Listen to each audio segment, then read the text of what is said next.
Okay, Israel Shalom. Hope everybody's doing well. We're back at it. Shabbat Shalom, Shabbat Shalom. Once again, shout out Cabo Cobb and his congregation. Zaki of SOW Virginia, Quatazop SOW Houston, and Zion SOW Rochester, New York. I hope you guys and your congregation is thriving and strong. We love y'all. We're about to get started in class right now. We're going to continue on this Antiochus murder spree and go into how bad things were during the time of Antiochus and our dissension and into the punishment phase of our conduct when we were trying to be like the Greeks. Before we go into that, we're going to send our prayers up and move forward. So I'm watching.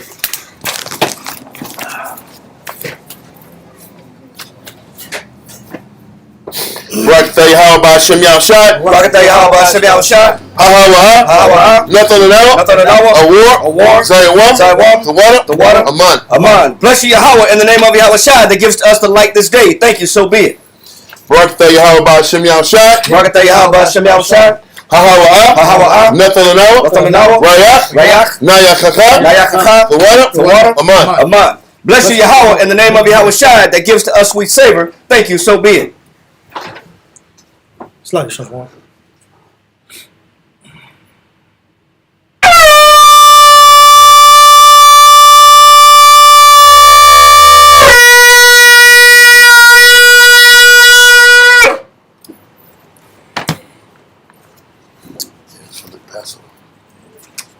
Imagine Moponya Yerushalayim. Stand and face Jerusalem.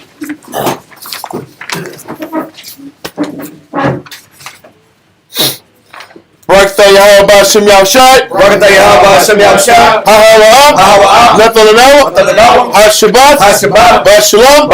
The water. Aman. Bless you, Yahweh, in the name of Yahushai that gives us the Sabbath in peace. Thank you, so be it. Psalms 121. Anasha. Ayanyamya. Hahoya. Ma'aya. Yabu'a. Isaiah. Yabu'a. Ma. Yahweh. Sha'aisha. Shemayim. Wa'aratiza. La'a. Yanathan. Lamawat. Regalia. Yala'a. Nawam. Shashamaya. Hana. Yala'a. Nawam.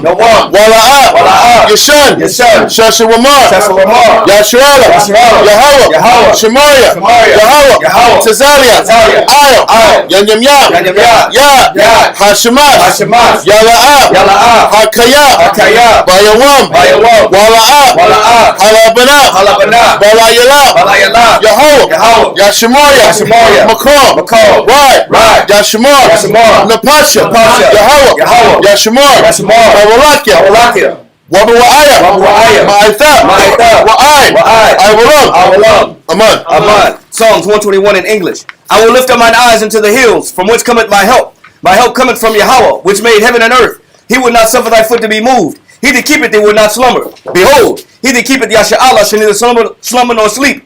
Yahweh is thy keeper. Yahweh is thy shade upon thy right hand. The sun shall not smite thee by day, nor the moon by night.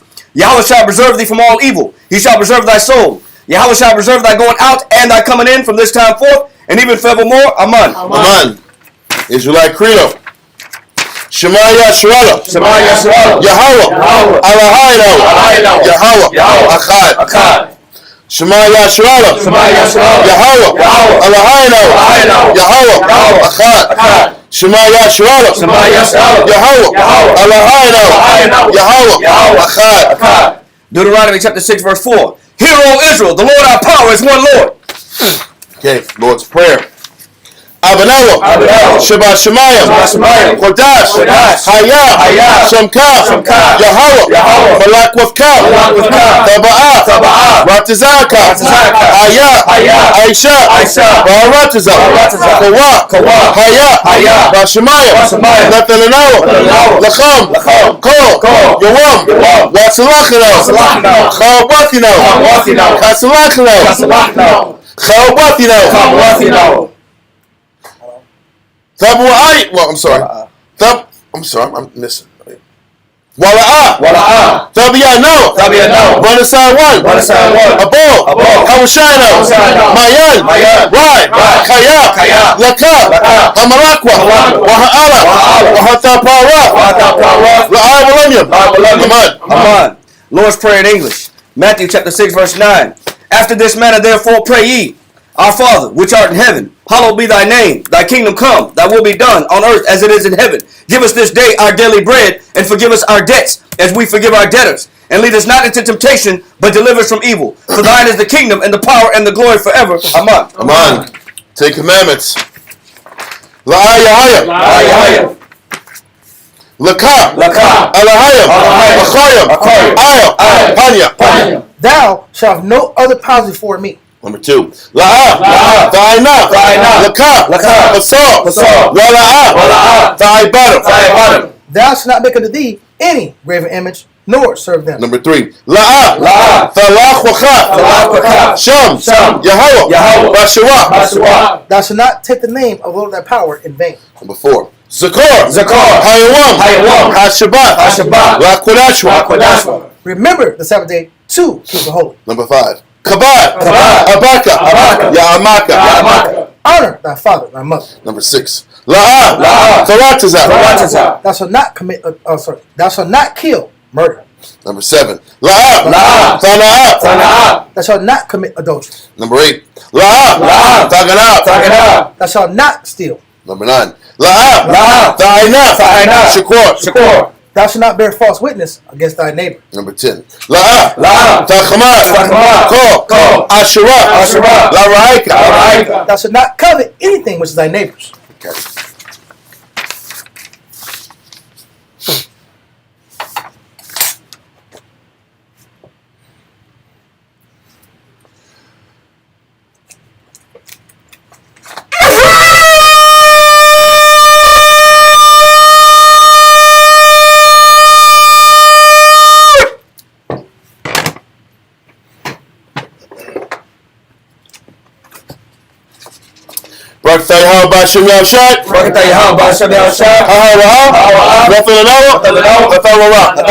Bless you, Yahweh, in the name of Yahweh Shai that gives to us the law. Israel Yishavim. Everybody seated?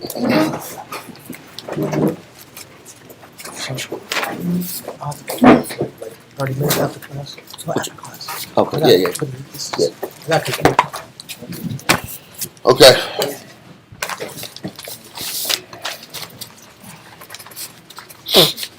Okay, so we went into 2 Maccabees 5 last week. We're going to continue in 2 Maccabees 5 and continue in 2 Maccabees 6 and try to paint a clear picture of how the Most High's retribution really looks. When the Most High has had it up to here with our negative, when he has it up to here with our wickedness and our selfishness and our evil, the Most High has to do something to draw us back down to thinking properly, to thinking spiritually, to looking at things soundly. And what is a tried and true, guaranteed way the Most High uses to kind of like put us back in order? It's affliction, suffering, the powers that be making life completely miserable for us. These are just tried and tested ways the Most High uses to bring us back to humility. It's catastrophe. Can I ask this question? Is that to say the Most High is not being fair? No. The Most High is 100% fair. But you can only operate based off what you respond to.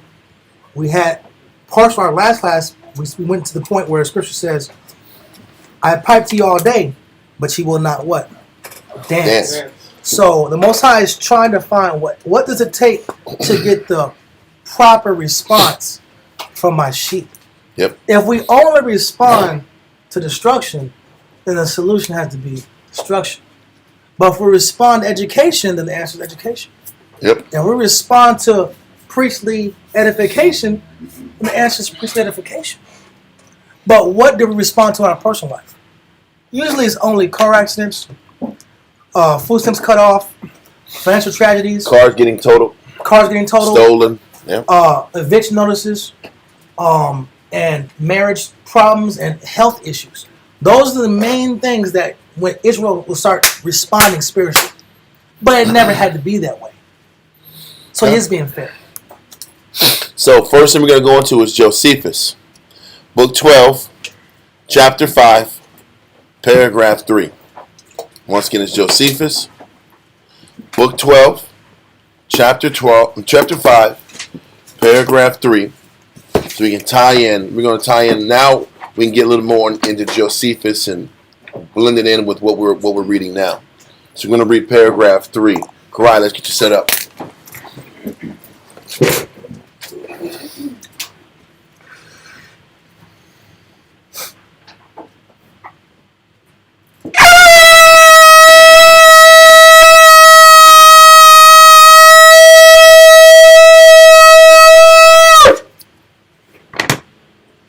Karaya, Shah Shabbatah, Banashah, Banashah. Karaya, Shah Shabbatah, Banashah, Vayashala, Amajim. What? Yahweh Hashem Yahshua B'Katan. Yahweh Hashem Yahshua B'Katan. All right, so let's get paragraph 3. Come. Antiquity of the Jews, Book 12, Chapter 5, Paragraph 3, page 323. It says, King Antiochus, returning out of Egypt, for fear of the Romans, made an expedition against the city Jerusalem. And when he was there, in the 143rd year of the kingdom of the Seleucids, he took the city without fighting, those of his own party opening the gates to him. Menelaus and all the soldiers and military that were backing him, and also there were Edomite soldiers already inside of Jerusalem, so that was nothing for them to let them in and let Antiochus commence to tearing us down. Okay, read on. Psalm 247. And when he had gotten possession of Jerusalem, he slew many of the opposite party. And when he had plundered it of a great deal of money, he returned to Antioch. Okay, so there was 2 phases of this destruction, or 2 waves of Jerusalem getting wiped out. First wave, he's sitting back here, comes in, he loots it. He's killing all opposition in front of him, but it gets worse after that. Okay, so we're going to let this go and go to 2 Maccabees chapter 5, verse 11. And we're going to start back from 11 down. Come. Do we know roughly how many people are living in Jerusalem? I don't know. I mean, you would hear in different writings over 1 million, but then sometimes they say those numbers are inflated. Yeah. So I really can't say without shadow of a doubt what's what. So let's go. Let's do 2 Maccabees 5 and 11. Time. 2 Maccabees chapter 5 and verse 11. And others that had run together into caves nearby. 2 Maccabees 5 and 11. Oh, sorry. 2 Maccabees chapter 5 verse 11. Now when this that was done came to the king's ear, he thought that Judea had revolted.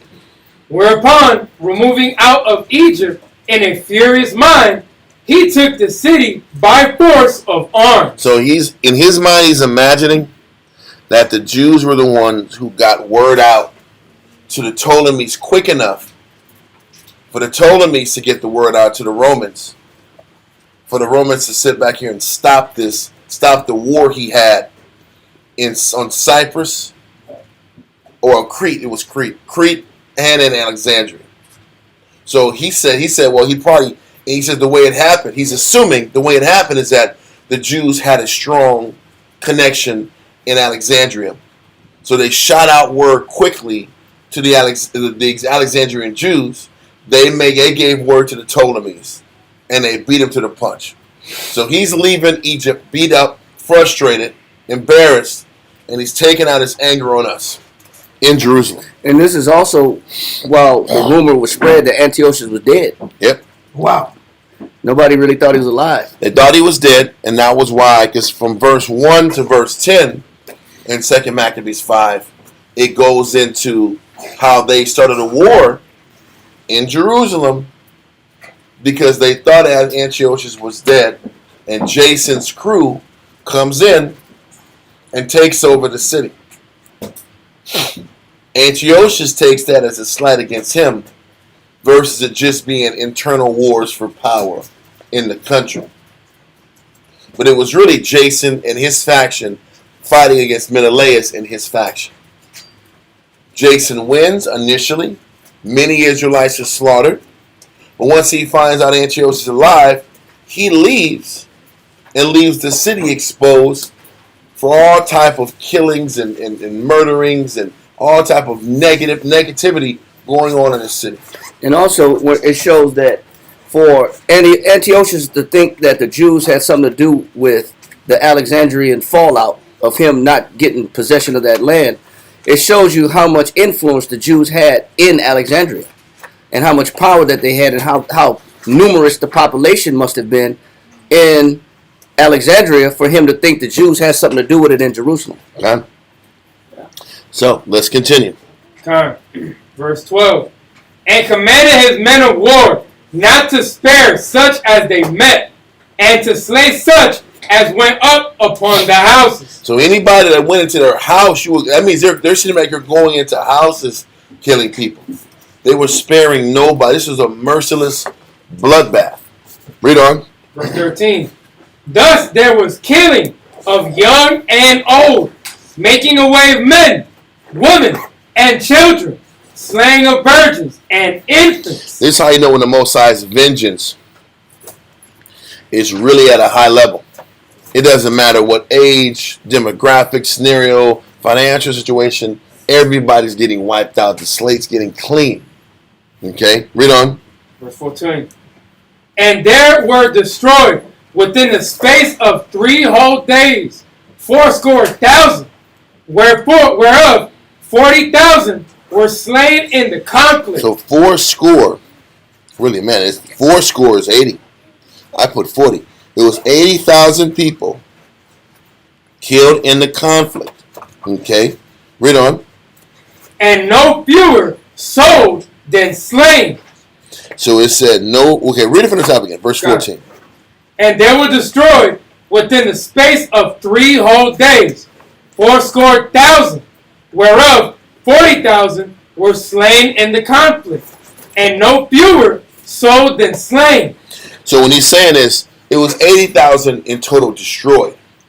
But destruction was broken down with either death or slavery. So it was 40,000 that were killed and 40,000 sent into slavery. That's massive. And that's why he said they were destroyed. I was kind of confused reading that. I was like, destroyed 80,000, but it was only 40,000 were killed. That means 40,000 were destroyed because their lives were ruined. And that's with the idea that they worth something in slavery. So if they didn't constitute you as being worth anything, you was dead. Or if they chose you to be a slave. They were listen, a lot of these people were Greek citizens. Remember, they were Antiochians. Yeah. What happened to them being Antiochians? All that Antiochian crap got thrown out the door because Esau was mad. He let you know he could turn on you in a heartbeat. Or I changed my name from Hebrew to Greek. And I got a Greek name, though. My name is Jason. Yeah. Get over here, nigger. Yeah. You give them those boats. It doesn't matter. You're going to slavery. Jason, Kunta Kinte, it don't even matter. Exactly. Jason, Flason, Hasten, Yeah. Cason. Lakers in 5. Lakers in 5. You know what I'm saying? Lakers in 5. Greeks in 5. Yeah. That's what was happening. So let's continue that. Verse 15. Yet was he not content with this, but presumed to go into the most holy temple of all the world. Menelaus, that traitor to the laws and to his own country, being his guide. Menelaus said, listen, my lord, look at everything here. It's all yours. I told you I was always loyal to you. He sits back here and walks through the entire temple. So the abomination of desolation is happening in the first wave. 80,000 people's lives are changed forever, whether it's in death or in slavery. Read on. Verse 16. And taking the holy vessels with polluted hands, and with profane hands, pulling down the things that were dedicated by other kings to the augmentation and glory and honor of the place. Mm-hmm. He gave them away. He gave them away at. It just showed you how the idea of taking the most precious holy items in the temple and giving them away was he did it on purpose. He did this to literally embarrass and shame us. Other kings in the past, they would take our holy items and they would keep them, and they would somewhat cherish them. But to take the holy items and to just dismiss it and just give it away like it's a pulga, like it's a flea market act, like it's a flea market bargain. Yeah. That was how the Most High, he allowed this to happen.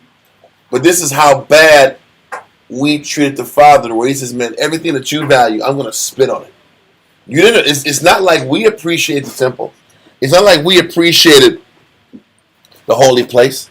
So like, if you're not going to appreciate me, then I'm going to sit back. Everything that you hold value and true, I'm going to sit back here and just defame it, spoil it, despise it, and have the nations just give it away like it's nothing.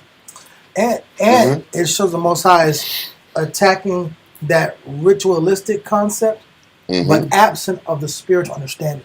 Yeah. Because Israel will value the trinkets, the treasures, the physical items, but they won't value the spirit or the meaning of those physical items. Yes. So Most High is like, let me go ahead and give this ritualistic element away, because you're not focusing on the spirit of it in the first place. Yeah. Let's sit back here and ravage the temple, tear it up, take all the holy items out, and defile the inside of it. And it was symbolic because we were defiled on the inside. That's what he gave us our dessert. God. But you know, the only thing that would make us feel anything was to see the thing that we valued be defiled. God. Now, I'm not going to go there and do the work. Don't forget, everybody was in the gym, huh?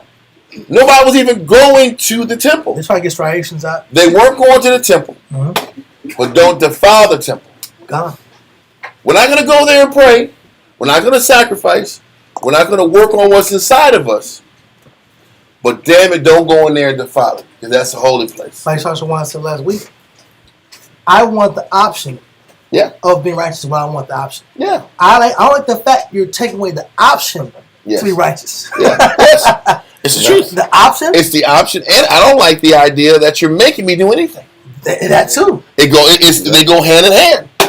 Listen, when the Most High is making us serve Him, I don't want to do it. I want idols. I want to do the Greeks. But the Greeks come in and say, now you're going to follow the Greek way. Hey, I don't like this. You're forcing me to do something. Exactly. You're forcing me to do I'm not ready yet. I'm the Hebrew of the Hebrews. Yeah. But just 2 years ago, you didn't want to be a Hebrew. You have two names. So which one is it? Is it the fact that we love the Most High, or we just don't want to be made to do nothing? That's what we're going to be reading. And you know, there's something about this point too with verse 15. Read verse 15 too. Verse 15. Where it says Menelaus. Yeah, it says Menelaus, that traitor to the laws. He said, damn, this guy, for the Bible to pinpoint Menelaus, he says that traitor. Now we know Jason was a sellout too. He brought the gymnasiums and all that to Jerusalem. But for somebody, for one, the Gentiles weren't even supposed to be in the temple, in the court. Yep. So that means that they wouldn't even know what's valuable in there. They wouldn't know what the valuables are. They wouldn't even know, like, hey, go to this room, and this room got this is special. This is special. You want to see where the real money's at? Go to this room right here. Come in, keep straight, and turn left, and you're gonna see the real valuables. Exactly. Like, take it right. Yeah, turn left. You gotta turn left on this. You got left hand. This one, yeah. But when you look at how for him to escort what's his name in there? Antiochus in there. That means Menelaus knew the value. He knew the value of what was in the temple, but he had to point it out to the Greek, to the Gentile. He had to tell him, go to this room. This room has these things stored in it.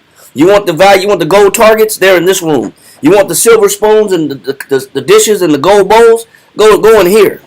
That means he had to specifically sell out our people. But Christ said in Matthew, go to Matthew chapter 20, go to Matthew chapter 26, verse 24.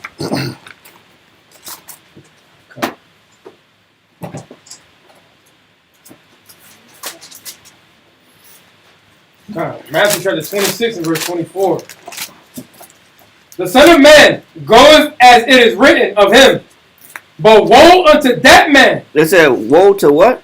Unto that man. Just like it said in about Menelaus. It says, woe, Menelaus, that traitor. It says, woe to that man. Read. By whom the Son of Man is betrayed. Go ahead.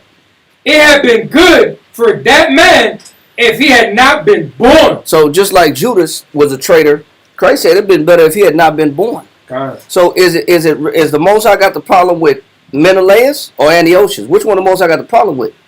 It's really Menelaus, because the Greeks just doing their job. They're supposed to be wicked, but look at the traitor. The traitor is more wicked than the one that's invading. Yeah. You know what I'm saying? He's more wicked than the one that's doing the terrorizing, than the tyrant. Yep. Because he knows what's right and what's wrong. He knows what's valuable and what's not. You know, so it's really a negative stance on Menelaus. He's damn near equivalent to Judas. Yeah. Yeah. Yeah. There's no doubt about it. Huh? That's great. That's it. So let's continue. Let's go back. Where are we at in Maccabees? We're in verse 17. Okay, let's read 17 from the top. 2 Maccabees chapter 5, verse 17. And so hardy was Antiochus in mind that he considered not that the Lord was angry for a while for the sins of them that dwelt in the city, and therefore his eye was not upon the place. So all it's saying is that the Most High's eye wasn't on the place like you read in 2 Kings 17, where the Most said he turns his eye from Jerusalem. He turns his back on Israel. He hides his face from him. When he hides his face and he turns his back, what he's saying is, I'm going to let whatever negative, change it up, burn it wheel. He let any type of negative scenario happen in the city because of the amount of negative he's had it up to here with the negative. Mm-hmm. And you can also continue to be defiled along with the people being defiled. Because he's saying that there is a hand-in-hand relationship between the people defiling themselves and the land being corrupted. And when both of these things get to a point, he says Jerusalem is not going to get to the point where the defilement gets to a certain level before he steps in. Okay? So what he's saying is that Antiochus went further than what he was supposed to go. His mindset was, hey, he was trying, to read on, his mindset was, I'm trying to destroy these people and wipe them off the map. He says he's going a little too far.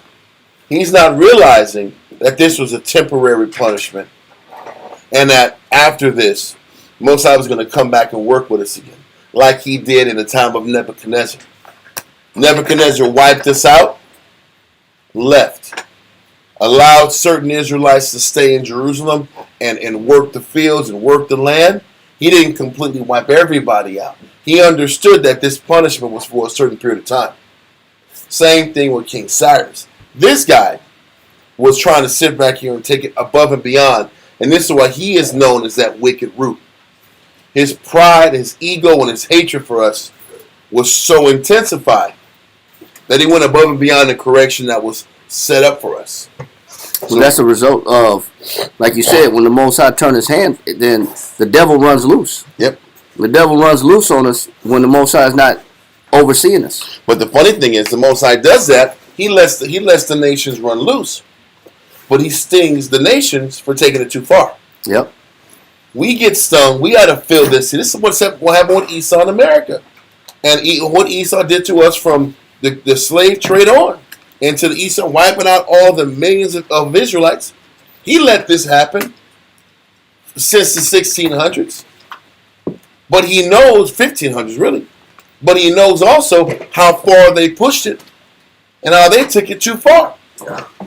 So they're going to get pushed, they're going to get stung and corrected for taking the punishment beyond the capacity the Most High had them, him want to sting us. For inhumanity. because it goes above and beyond. It's not just defeating them. It was torture and destruction. It's not a military and the conflict. over-exploitation of it. There's military conflict, and then you get the resources, and then they become debt slaves. Yes. And that's a natural element that's been going on since the beginning of time. Yes. But cruelty and destruction of the family structure and destruction of their ability to recall their nature and recall their history, that's beyond military conflict and conquest. God. Yep. One verse on that, Obadiah chapter 1, verse 12. Yeah, about the grapes. No, just that attitude of, I'm going to kick you while you're down. Yep. Yeah. Like you're already at a low point, but I'm going to just go ahead and take advantage of it. Read that. Obadiah 1 and 12. It says, but thou shouldest not have looked on the day of thy brother in the day that he became a stranger. Yeah, say when somebody's watching and they're observing our fall, read on. Neither shouldest thou have rejoiced. It said it's one thing to watch somebody fall. It's another thing to enjoy watching somebody fall. Yep. It's separate when you get a kick out of. Yeah, you relish in the moment. Ha! Look at this. I'm watching them be destroyed. Yep. Go ahead. Neither shouldest thou have rejoiced over the children of Judah in the day of their destruction. So in the day of our destruction, you got some nations that they rejoice over our downfall. They actually enjoy it. They relish it. They relish in the moment. God. And so that's where the Most High really want to take it out on the nations, because they have a satisfaction and a gratification out of our fall. Read on. Neither shouldest thou have spoken proudly. It said, what do they do when we fall? They rejoicing. They're getting gratification, and they're speaking what? Proudly. They look at it as if it was them. Yep. That was bringing their downfall. They taking credit for it. Read on. It says, neither shouldest thou have spoken proudly in the day of distress. Go ahead. Thou shouldest not have entered into the gate of my people in the day of their calamity. So, it's one thing for Esau to watch us fall, but they enjoy and get a kick out of it. They take it to another level. Yeah. They get pride. There's pride behind it. There's arrogant speech behind They call it. us the 13%. 13%. Come on, bro. What is that? 13%. Yeah. It's Back like, at it again. What's that? The 13% are back at it again. Yes. That's what they call us. it's almost true, though. Yeah. You know. The 13% do 50% of the crime. That's what they say. They have a little comment. It's messed up. Everything's our fault. Everything's our fault. Would you create the conditions?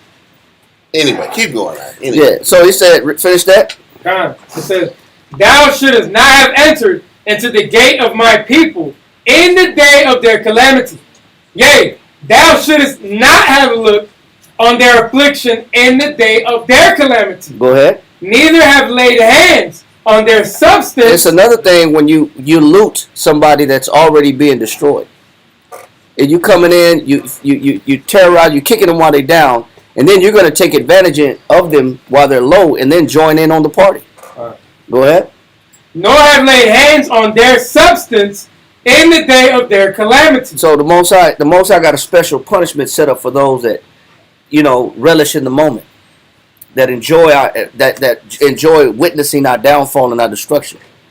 So we can go back to Second Maccabees. Second Maccabees. Let's read 17 again. 2 Maccabees chapter 5 and verse 17. And so hardy was Antiochus in mind that he considered not that the Lord was angry for a while for the sins of them that dwelt in the city, and therefore his eye was not upon the place. For had they not been formerly wrapped in many sins, Meaning, if Israel wasn't just caught up in so many sins, so much defilement, trying to be Greek, changing the name of the city, changing their culture, trying to operate and serve Zeus, trying to go into the Olympics, trying to go in these gyms. If we weren't so wrapped up into our negative, then what? it says, this man, as soon as he had come, As soon as Antiochus would have came into Jerusalem, if we were living right, if the Lord was with us, and we were living right, read on, had forthwith been scourged and put back from his presumption. so Most High says he would have had angels or some type of force scourge Antiochus if we were living right. Right. This is proof also that if we're doing things the right way, there's limits to how much we'd be affected out there in the world. We're going to all face adversity, whether you're on point or whether you're not on point. But if you're serving the Most High, there's limits to how hard He's going to inflict you with issues. Right. There's limits. He's saying there will be protection for us. We will be able to teach the Word, study the Word, have a temple. Our home wouldn't have been invaded this way if we were living right.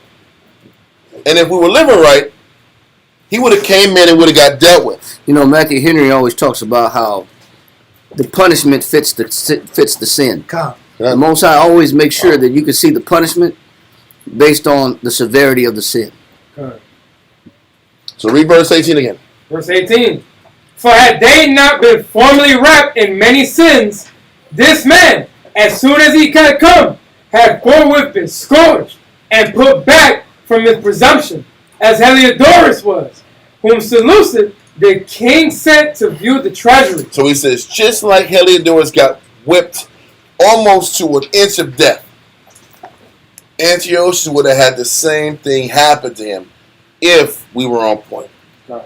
But because we weren't on point, the Most High allowed him to do his business.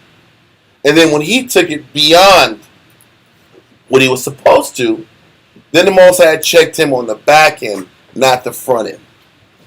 Okay? Would you say that the wrapping and the sins is when we were, quote unquote, too far gone? Well, where that stench, there is, you read in the scriptures where there's a stench of negative. There's a level of negative that the Most High winks at. But then it gets so strong and heavy that He can't not address the issue anymore. Whether it's in the country now, whether it was in how we operated, there's a certain level of sin that He just allows. But once it gets too outrageous, He has to do something about it. And that was the example of it being wrapped into us being wrapped into sin. Okay? Let's continue. You can look at one of those posters that we used to have, the slave posters where the brother was lynched. Mm-hmm. It's one thing when you get stoned and you get killed, and then you're already dead because you're lynched. And then they mock you by saying, please don't wake him up. You know what I'm saying? Yeah, he's taking a like nap. he's taking a nap. Yeah. Like he says, please don't wake him. But it's a light. It's the light's fault now. Though. Yeah. Like, But you know, this picture is one of many where somebody's already dead, or they lynch him and then they dismember him, then they castrate him, then they set him on fire as if he's gonna die 3-4 times. Yeah. Right. It's like how far do you want to take the death? Yeah. But this is when Most High gets mad, when you take it too far. But that is evidence how mad must we have made the Most High for Him to take it to put us in the hand of these individuals. Listen, it's a fact that we have repeatedly tested our luck. We have repeatedly did the things we want to do, thinking that we would never have to feel repercussions. Man. Well, let's continue. God. Verse 19. Nevertheless. Before you go to 19, Yes. going back to this point in verse 17 and 18, read the top part of verse 17 again. God. It says, and so hardy was Antiochus in mind, that he considered not that the Lord was angry for a while for the sins of them that dwelt in the city. He was only angry for a while. Let's kind of go into that. Let's go to Jeremiah 46 and 28. Jeremiah 46 and 28. Jeremiah chapter 46 and verse 28. Fear thou not, O Jacob, my servant, saith the Most High, for I am with thee. For I will make a full end of all the nations whither I have driven thee. Most High says, listen, because we fell, all the nations have to have their opportunity to reign and run their kingdom. He says he's going to make a full end of all these nations that have been since the time of Babylon going forward. He's going to let them run a course, run to their maximum, and then replace them. He says, but the Most High deals with Israel differently. The way he judges Israel is different than how the Most High judges the rest of the nations on earth. Every nation has their rise and their fall. He deals with different. Read on. But I will not make a full end of thee, but correct thee in measure. So the Most High is like he was never going to ever wipe us out completely. This is how the Most High shows his love to us. Maybe a generation or two have to really feel the brunt of the wickedness. Maybe 4 or 5 generations. But after that, I'm going to get back right with you. I'm going to give you a chance to come back to me. So he's like, Antiochus thought he could sit back and wipe us off to planet Earth, not conscious of the fact that the Most High only corrects us in measure. So the brunt and the power of what Antiochus is doing to us, he only wants us to get hit for a short period of time. Just for us to remember that we've lost our way. Get back right with the Most High. Because the funny thing is, we had a really great run of works leading up to Jason and Menelaus. We had a lot of good leadership. We had a lot of good priests that did a lot of good things. And there was a deterioration of leadership from Onias, the Onias before Simon. I think there was Onias. It was Onias, the guy that was weak and didn't want to pay his bills. Mm-hmm. It was that guy was weak. Then Simon was okay. Simon II was okay. Then his sons is when things fell apart. There was still good there. So because there was a string of good and maybe 2 brothers that was wicked, the Most High didn't intend for this sting to be long term. Think about how the Most High stung us from the beginning. It was bad king after bad king after bad king after bad king after bad king. Then the Most High like, enough is enough. You guys got to get put in slavery for an extended period of time. This was just 2 negative brothers that led Israel into something that deep down they wanted. They just wanted a reason to do it.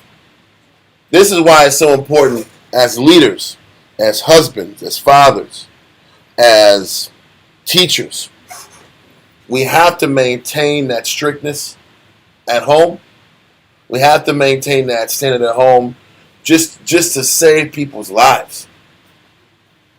Listen. Why did the people and the masses follow so quickly to Jason and Menelaus? Because they were going to follow whatever was the easiest path. This is what the Most High calls Israel lost. What of Israel? Sheep. As a whole, we're going to go and flow to wherever direction we're moved. It takes strong leadership to protect the sheep from being slaughtered. So the Most High is like, these 2 brothers were wicked, but I'm not trying to sting the nation too long. I gotta snap this generation and get their head out of the you know what. Because a little sin expands into a lot of sin. So what Jason and Menelaus did is it opened the door and it tainted a lot of people. So he's got to sting this generation, but not wipe out this generation. So the Most High is like, Antiochus, your ideas of destroying this nation is way out of hand and it's way out of pocket.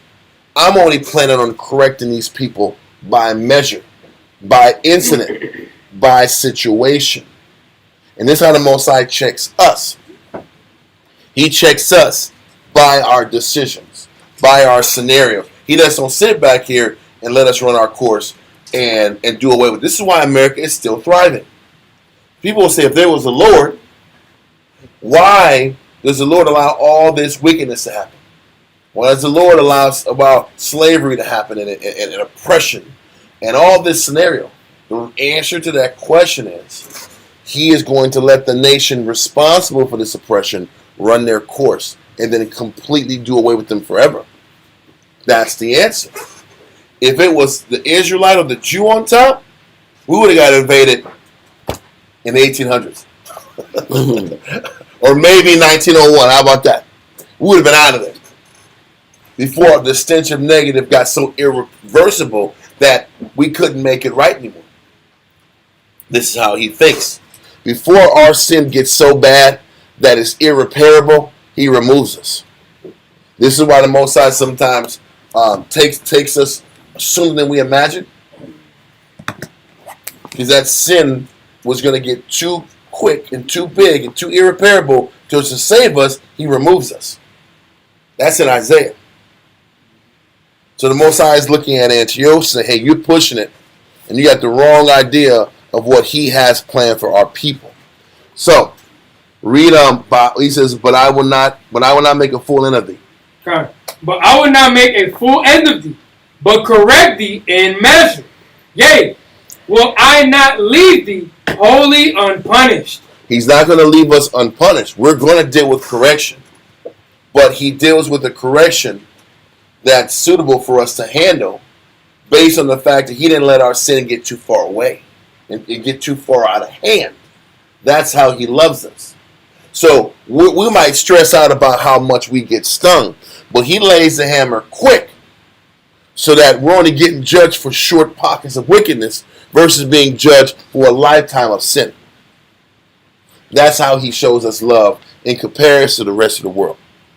Let that go and go also to Jeremiah 31, because what we're going to read on is that his anticipation, his thinking was to wipe out Israel permanently and make Jerusalem a common burial place for the Jews.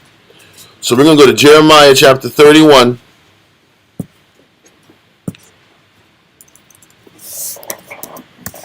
Jeremiah 31 and 35 through 37. Okay. Jeremiah chapter 31, verse 35. Hold on. Make sure. Let's get there. 31 and 35. Okay. Okay. Read that. Jeremiah chapter 31 and verse 35.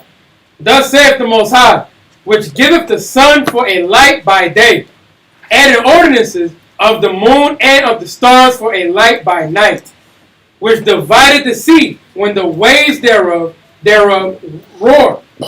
The Lord of hosts is his name. If those ordinances depart from before me, saith the Lord. So he says, the ordinances the Most High set up is the sun in the day as a light, the moon and the stars as a light in the night, and how the Most High controls the ocean and the waves and the water. He said, if any of those ordinances can get stopped or halted, then what? It says, then the seed of Israel also shall cease from being a nation before me forever. Why do you think Esau is trying to sit back here and block the sun out? Bill Gates is sitting back here talking about trying to block the sun out. Okay. Because it's harmful to the body, to the people. He's literally saying that. He's really trying to push that. But really, why are they trying to do that? Scripturally, if the ordinances of the earth, the sun, the moon, and stars can be damaged, tainted, altered, then he says, if those things are altered, then the seed of Israel will cease from being a nation forever. So he's like, I'll do away with the Jew, the real Jew, if the ordinance that I've created can be stopped. This is what Esau's trying to do now. With all of his science, all of his ingenuity. Mm-hmm. He's trying to stop the sun, trying to stop the cycles of the earth. Yeah, there's a startup company that's already using some type of either aluminum or fiberglass reflectors to reflect the sun backwards off the earth and to block out the sun. They're already doing it. They're already investing into it. Billionaires are investing into it. Yeah, because if they can do it, their reign lasts forever. Yeah, it's not going to happen though. He's letting us know nothing man can do. No weapon formed against thee shall prosper. Nothing Antiochus is trying to do to wipe us out was going to stick. Nothing Esau does now to wipe us out is going to stick. Whether it's Planned Parenthood or whatever their plans are. Continue. Okay. Verse 37. Thus saith the Most High, if heaven above can be measured, and the foundations of the earth searched out beneath, I will also cast off all the seed of Israel for all that they have done, saith the Lord. Why is Esau trying to dig as deep as he can in the earth and get to the bottom of the liquid hot magma? Because he wants to sit back here and be able to measure the depth. Yeah. If you can measure the depth, then the Jew will be no more a nation. Because he really wants his birthright back. That's what this is about. This is all about reclaiming the true prize of Esau, which is his birthright. Huh? He's doing everything in his power. He regrets it. It bothers him. Yeah. Well, because it's over. Esau is the end of the world. Jacob is the beginning of it that follows him. Yeah. So this is a race to do whatever you can to stop the Most High's will and also save your hide. Look, he's in a race against time. God, he is. This is the situation of. And yes, and all I'm bringing this up to show is that, listen, Antiochus is doing the same thing with the Jew in Jerusalem. He initially takes all the money and the riches and leaves, but his plan is to wipe out the nation. His plan is to wipe out and exterminate the people permanently. Okay? So, But Antiochus was operating in his fury. this is But sometimes Israel Let's get rid of it. is go to Psalms 104 verse 29. Whatever. Psalms 104 verse 29, because Antiochus, he's operating in fury. Esau today operates in skill. Yes. You know what I'm saying? They intentionally are trying to eliminate us with chemicals, food, poison, different type of weapons. Tech. What was that? The COINTELPRO. Remove anything that looks strong. Eliminate a black messiah, so to speak. Now they're intentionally trying to throw us off. Read that, Psalm 104. Psalm chapter 104, verse 29. Thou hidest thy face. Now, when does the Most High hide his face from us? When we're sinning. So Esau today knows that if I can tell you pork is the other white meat, Yep. then I can get you to what? Sin. I can get you to sin. If I give you an all-you-can-eat buffet of shrimp, crab, and lobster, broiled, fried, battered, lemon filleted, lemon peppered, if I can mask it, decorate it, and get you to sin, then they know the Most High will hide his face from us. And what happens if the Most High, if we sin, they get us to sin, and the Most High hide his face from us? Read. They are troubled. Is it what happens? They are troubled. When the Most High hide his face from us, then we're in what? Trouble. Then we're in trouble. Yeah, we lose our defense. Then what happens? It says, thou takest away their breath. And then the Most High take away our breath and what? They die. Then we die. So Esau knows that all I got to do is get y'all to sin. And the Most High is going to pull the plug on you. If I can get y'all to operate in sin, then, hey, we got an advantage. We got leverage over you.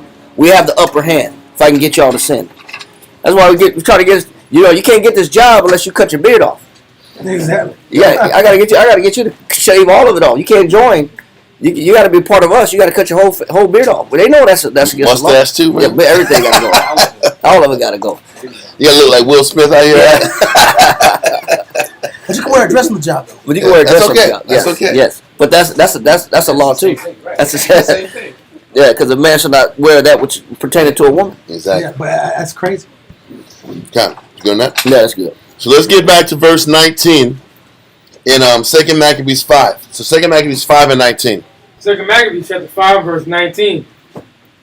Nevertheless, the Most High did not choose the people for the place's sake, but the place for the people's sake. Continue. He's going to explain himself.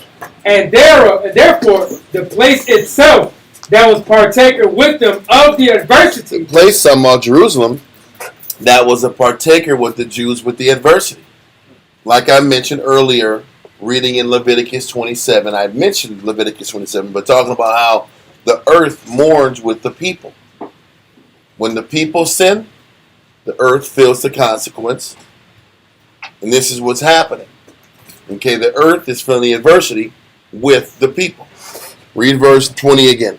And therefore, the place itself that was partaker with them of the adversity that happened to the nation did afterward communicate in the benefits sent from the Lord. And as it was forsaken in the wrath of the Almighty.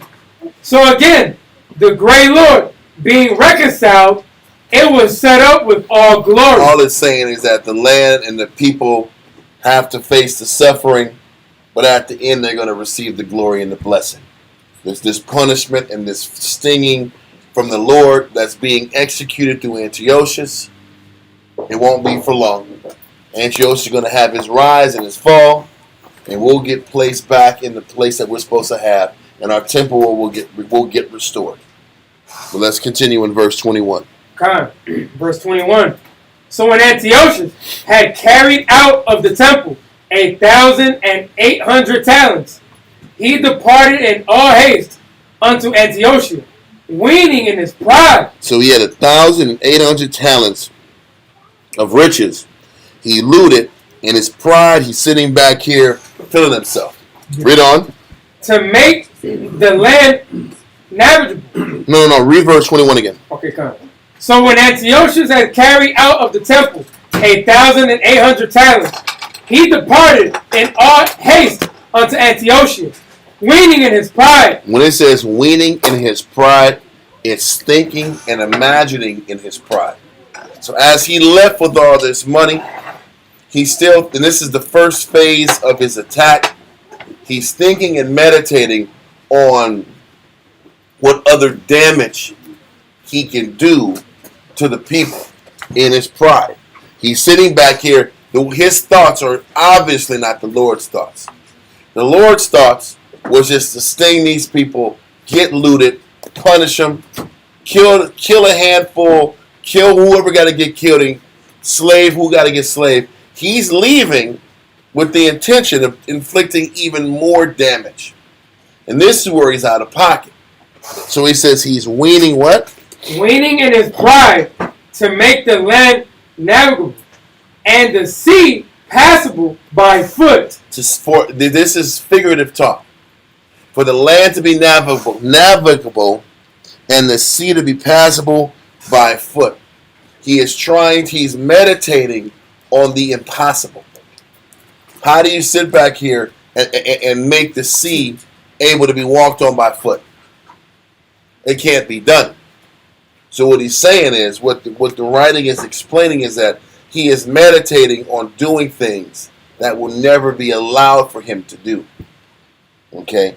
Now the Most High is going to have to step in and punish him for this thinking, for this level of pride, that he can do what no other nation on earth was ever able to do, what no other people or kingdom on earth was ever able to do.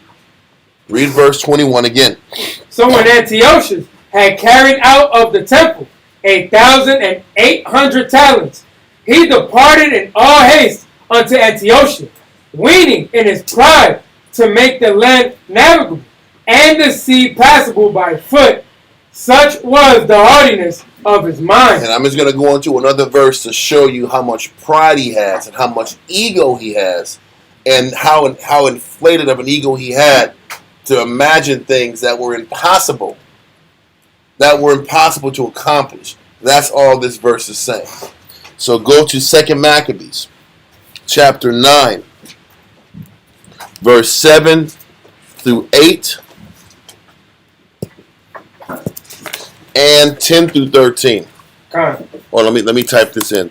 2 Maccabees, chapter 9, verse 7 through 8, and 10 through 13.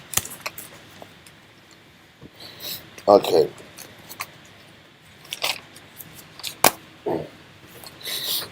Okay, let's read that. 2 Maccabees chapter 9 and verse 7. Howbeit, he nothing at all ceased from his bragging. This is still Antiochus talking, right? This is talking about Antiochus. He's leaving an expedition and a war he had in the Far East with the Parthians. Continue.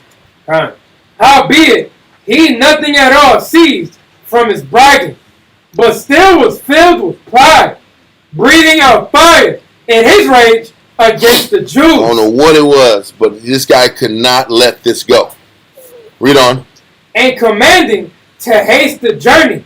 But it came to pass that he fell down from his chariot, carried violently, so that having a sore fall, all the members of his body were much pained. So he was bragging about it in other chapters. He's bragging about pretty much making Jerusalem a burial ground for Jews. He was, listen, by this time, he was in full-blown warfare with the Jews. But he kept getting pulled out to Parthia to deal with these issues. So what the Most High was doing was preserving us to fight attainable wars and win attainable wars in Jerusalem, while the bulk of the army was sent fighting foreign invaders. This is how the Lord starts breaking. So he deals with the issue in Parthia. He's on his way back to Jerusalem, bragging about how he's going to wipe Israel off the face of the earth. But reading in Jeremiah, he's saying that's never going to happen. Continue. Verse 8. And thus, he that a little aforethought, he might command the waves of the sea. You see that figurative explanation? Trying to explain his pride. Yeah. He thought he could sit back and command the waves of the sea. He's thinking the impossible. His imagination is further than his actual reach and scope of his power. Especially than with the Jews. Read on. It says, and thus he that a little aforethought, he might command the waves of the sea. So proud was he, beyond the condition of man. Beyond the condition of a man. He thought he was a god. And he thought, listen, he thought he was a god, but how does a person think he's a god? A person thinks he's a god because he thinks he can do things that aren't humanly possible. He thought he could sit back and wipe out the Jews, and it wasn't humanly possible. Read on. And weigh the high mountains in a balance. There's no way you're literally weighing the high mountains and balancing out and weighing them out. His scope of thinking and the bravado and pride thought he could do whatever he wanted to do with no limitation. He was a no-limit soldier. He was. No limits to his scope, his belief, his expectation. You know, the Most High said in Psalm chapter 2, he said he don't even know why the heathen do that. Because it's not the Most High is not going to give them that kind of power. Read that real quick. See Psalm chapter 2 verse 1. The Most High even asked the question, why do they even think this way? That Don't make sense. It doesn't make sense. Psalm chapter 2 and verse 1. Why do the heathen rage? He said, why do the heathen do what? Rage. That was Antiochus is in his what? Rage. He's in his rage. He said, why do the heathen rage? Why do they think they can do things that's impossible? Read. And the people imagine a vain thing. It said, and they imagine a what? A vain thing. It's useless to think you can just cut off all of the Israelites in the world. When the Most High said that He's not going to let them fall, because as long as the sun is in the sky, they're going to be on earth. God. Read. The kings of the earth set themselves, and the rulers take counsel together. Go ahead. Against the Lord. Go ahead. And against His anointed, saying. So if whether it's against the Lord or it's against the anointed, either doesn't matter. The Most High don't even let them imagine a vain thing and come through with it. Even for them to think they can destroy us all together, the Most High don't let it happen. Read on. Let us break their bands asunder. Go ahead. And cast away their cords from us. Go ahead. Let's destroy them off. Get them away from us. Read. He that sitteth in the heavens. They said the Most High sitting in the heavens doing what? Shall laugh. What is the Most High doing to Antiochus? Laughing at him. Laughing at this guy, bro. That's why he fell off that damn... That horse, that net. He fell off that damn chariot or whatever he was riding. It smelled like death, actually. Yeah. It smelled like death to where he was in the back with the animals out. Come on, man. That's literally what ended up happening. The Most High laughing at this guy the whole time. You're just a man. Who do you think you are? Yeah. He said the Most High sitting in the heavens doing what? It says, shall laugh. The Most High shall have them in derision. He said, I'm going to have you in confusion. I'm going to have you in a bad place. And that's where Antiochus is now. He's in a bad place. Done. Good? Yeah. Okay, so let's get back. Let's get to verse... I don't know if we finished verse 8. Read verse 8 again. Yeah, we didn't finish that. Second Maccabees 9 and 8. And we'll go into this chapter again. I just want to briefly just explain the scope of that pride and the scope of that verbiage that was being talked about earlier. Read on. It says, and thus he that a little afore thought he might command the waves of the sea, so proud was he beyond the condition of man, and weighed the high mountains in a balance, was now cast on the ground, and carried in a horse litter, showing forth unto all the manifest power of the Most High. It was carried in horse litter. That means, what's litter? What's a litter box? What's the litter box got in it? Our animals for it. You're in that poop catcher. You're in the poop catcher, the poop box, and the king is in the poop box That's crazy. to help mask how bad the stench is coming off his body. That's crazy. He's sitting in manure, bro. He's sitting in manure because he's full of you know what, You're embarrassed. and his ideas and his pride is full of crap. The Most High is really great with symbolism. Man, He really is. you can't even. You would think he would like you when you tell somebody you smell of yourself. Yeah, You really smell of yourself at this point. kind of. Literally. You're literally smelling yourself too much. And we had that client, I'll never forget, at one house. That, It was bad, listen, bro. and that was one of the worst This was smells. one of the hardest moves we ever did. With the rat that ran out the back. No. Just the house. That was like top 5. Listen, bro. It's a top 5 move. I stood outside the house. And it was still bad. That wasn't the one I was in. No, you were in that move. It smelled like death. Yeah, the guy's body. Yeah, The dude's body was Oh, I rotten. missed that one. yeah, Yeah, I missed that was. You glad? Yeah. It was. It wasn't even the top 10 horrible because of the furniture. It was a Oh, top the 10. furniture had urine on it. But that wasn't the problem. It was the human being that you had to walk past, Oh, man. unloading the stuff. He had open sores, and it was just one of the worst Putrid. smells ever. It made you want to vomit out. Yes. We've done moves. We've taken trash to the city dump, and it was way more tolerable Facts. than this guy's. He couldn't It help. was putrid. It wasn't like he did it on purpose. It was just horrible. I was like, can you just go in the back? It's like a dead body. It's like a dead body. I was like, can you go in the bedroom? I got to be in the front, man. You seeing legs? Just looking at you. I'm like, bro, can you go out there, bro? Yeah. Anyway, yeah. But I'm just saying, I can only imagine it. That was just a move. Imagine the Most High afflicting someone, Yes. and that intensity being so bad yet Amplified by Yeah. 3 or 4. unbelievable. I Unbelievable. missed that one. Bro. I'm glad I missed that one. Yeah. You should be glad. That's one of the best moves missed. They said Henry VIII was that way too. Oh, for real? At the end of his life, they said he smelled that bad. They said that the courtesans and people around him, if they gagged, they'd get punished. I'm dead serious. They said it smelled so bad. People would sit back and have scarves of perfumes over their nose to counteract his smell. They said the king was close. You can smell him 3 rooms away. And it was just putrefying sores and smells that you just couldn't. You couldn't get past stomach that. it. You couldn't stomach it. It was bad. The gels and the smell. This pretty much. Yeah. So let's continue. Let's continue in 2 Maccabees 9 and verse 8. 10 to 13. yeah. Let's do 10. Yeah, kind of. Verse 10. And the man. No, you didn't finish. You didn't finish 8. No, we did. Yeah, we should show the power of the Most High. Yeah, we said that we skipped it to 10 Yeah. to 13. Yeah, Okay. Oh, we skipped. Okay. Yeah, I just want to skip you a verse skipped it. Okay. because but we're gonna go on to this another time. I just wanted to show about the pride and ego of his thinking and his idea of these immeasurable goals to sit back and destroy us. And in comparison, what we just read in 2 Maccabees 5 and 19 through 20. But keep going. Verse 10. And the man that thought a little afore, he could reach to the stars of heaven. He keeps going into that symbolism because that was what he was saying in chapter 5 in verse 20 when he said that where was that verse where he said that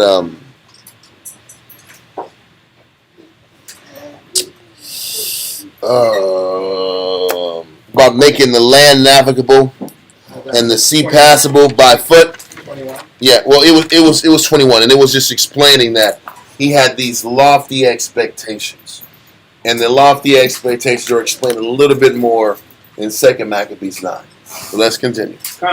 And the man that thought a little afore, he could reach to the stars of heaven. No man could endure to carry for his intolerable stink. Kinda. Continue. Here therefore, being plagued, he began to leave off his great pride. Everybody has a breaking point, and the Most High knows how to push everybody's buttons to get them to be humble. You know what gets Israel to be humble? Poverty, Yeah. hell, Brutality. brutality, the cars getting totaled out. Cars being totaled out. There's a lot of things that the Jews sits back here realize. Oh, the man, Most High is telling me something. You might be mad at me. The man, Most High is upset with me. And found one. You might want to bring that over there. There's normally three seats, 1 and 1. People can pass. You can park right there. Park, man. Well, if you can, What is it saying is move the chair to that space there. Here. Yes. Normally it's 3, 1 and 1. People can pass by. So let's continue. It says, here therefore, being plagued, Sure. he began to leave off his great pride. You know, I didn't want to go into all that topic. Because that's a topic we'll go into later on. For now, Antiochus is on a rage. He thinks he can sit back and destroy the Jew. He thinks he can sit back here and annihilate the nation and do things that physically really can't be possible. So let's let this go in 2 Maccabees 9. And let's go back to verse 20. Let's go to 22 now. Okay. 2 Maccabees chapter 5, verse 22. And he left governors to vex the nation at Jerusalem. Philip, for his country, a Phrygian. and for manners more barbarous than he that sent him there. So he said Antiochus chose this man Philip because he knew he was barbarous. He knew he was wicked. He knew he was brutal and extreme. And he says, while I'm gone doing what I got to do in Antioch or wherever he was stationed at, Antiochus Epiphanes, this guy's going to make things even harder on the Jews when he gets down here. Read on. And this is explaining the second phase of Antiochus Epiphanes' attack. Read on. Verse 23. And at Gerizim, Andronicus, and besides Menelaus, who worse than all the rest bear an heavy hand over the citizens, having a malicious mind against his countrymen, the Jews. So he says Menelaus was still there, establishing a heavy hand over the Jews, alongside this guy who is Philip. Okay, read on. Verse 24. He said also that detestable ringleader, Apollonius, with an army of 22,000, commanding him to slay all those that were in their best age, and to sell the women, and to the younger sort. So once again, this is starting to see the plans and the expectations that Antiochus had in mind. He already killed 40,000 men and women and children, and sent 40,000 additional men, women, and children into slavery. That was already happening. Okay, so with that happening, the plan now was sit back and bring additional forces into the city to bring all the young men. Listen, think about this. He said the expectation was to slay all the best of age. Who? The best of age was doing what 5 years ago? The best men of age, the best young men, they were the ones being what? There was on top of the kingdom that there was the best of age were being groomed for those Olympics. You're right. The best of age were the ones who were sitting back in those gymnasiums. Now the order is all those dudes, the best of age, are going to get killed now. Wow. All that javelin throwing, all that running and jumping didn't do nothing for you. All that 40-yard dash shit didn't mean nothing when it really counted. This is the collapse of the Greek experiment. I love those statements. I wasn't expecting that. The collapse of the Greek experiment. Yeah. Yeah, you can say it. It was a Greek experiment. It was an experiment. And now it's gone wrong. And they call certain things experiments when you like try a different social tactic. And like, this isn't working. It's time to go back to being conservative. You know, Israel got more liberal in their approach. That was going to work out. And all those kids had to be sacrificed of that method not working out. Now, everybody that was pro-Greek, it didn't matter if you were pro-Greek at this time. Every Jew was getting wiped out. It was just like when OJ said, I'm not black, I'm OJ. Yeah. Until they said, no, you're a nigga. Yeah. Oh, I am. You are black. are a black guy. I want to remind you, you're not American, you're a black guy. This is what's happening now. All these Jews were saying, "No, we're not black. We're Grecians." Mm-hmm. Like, okay. Now we're gonna sit back and see. Are you gonna pull that Greek citizen? That Greek card ain't working right now. That Greek citizen card is not working anymore. That card just got revoked. Whatever ID you might have had, little plastic ID, they don't give a damn. Doesn't matter. They don't care if you got a box fade or what. Yeah. Shaved up with a fade, you getting taken out too. Yeah. Because we know you're a Jew. But I'm with Antiochus, man. It doesn't matter. He says these people are getting wiped out. I'm uncircumcised. Look at me. Yeah. Like, doesn't matter. I'm one of you. Nobody cares. Listen, this is what he's saying.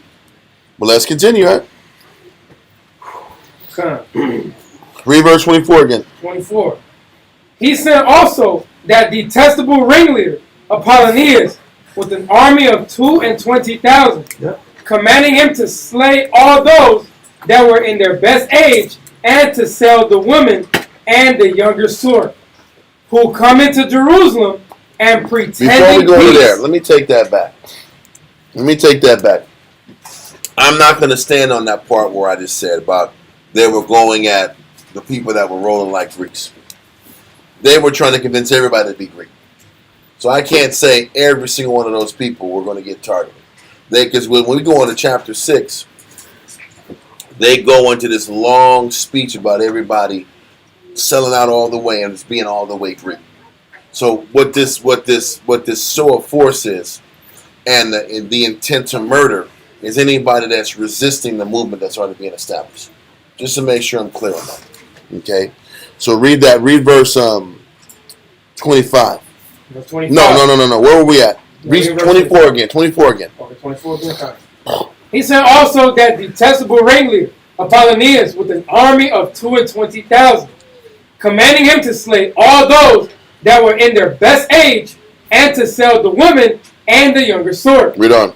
Who come into Jerusalem and pretending peace. So what's happening is, in the second phase of Antiochus' movement to wipe us out, 22,000 soldiers that are Greek, and this man Apollonius, and also that guy earlier we read about was Philip, they're coming into the city, and they're promising peace. And the question is this: why would Israel think that these guys are coming in here for peace when it's 22,000 soldiers rolling up into Jerusalem, and they say, hey, we don't mean nothing by these swords and these shields. Yeah. We don't mean nothing by this, but let us in. I don't understand that. Everything is fine. Especially when Antiochus just came in peace and still came in and ransacked the temple. I don't understand that thinking. You already at fell for it once. Yeah. all. We fell for it a couple times. Yeah. We fell for it during the time of Ptolemy Soter too. Yeah. The first Ptolemy came in here and did us the same way. I don't get where we at, bro. But that's our people. You can tell our people are trusting, and Go. they were gullible and trust to a fault. So let's continue. Verse 25. Verse 25. Who come into Jerusalem and pretending peace, did forbear till the holy day of the Sabbath. So they waited. They waited with their 22,000 soldiers until it was the Sabbath day. And then they entered in on the Sabbath day in peace. This is where that trickery comes in. Read on. Did forbear to the holy day of the Sabbath, when taking the Jews, keeping holy day. He commanded his men to arm themselves. So what this general did is, listen, we're going to go into the temple or the city on the Sabbath day. And we're going to make sure we're armed when we do it. Okay? Read on. And so he slew all them that were gone to the celebrating of the Sabbath, and running through the city with weapons, slew great multitudes. Now hold this and go to Daniel chapter 11, verses, Daniel's 11, verse 31 and 32. Okay. Daniel chapter 11, verse 31.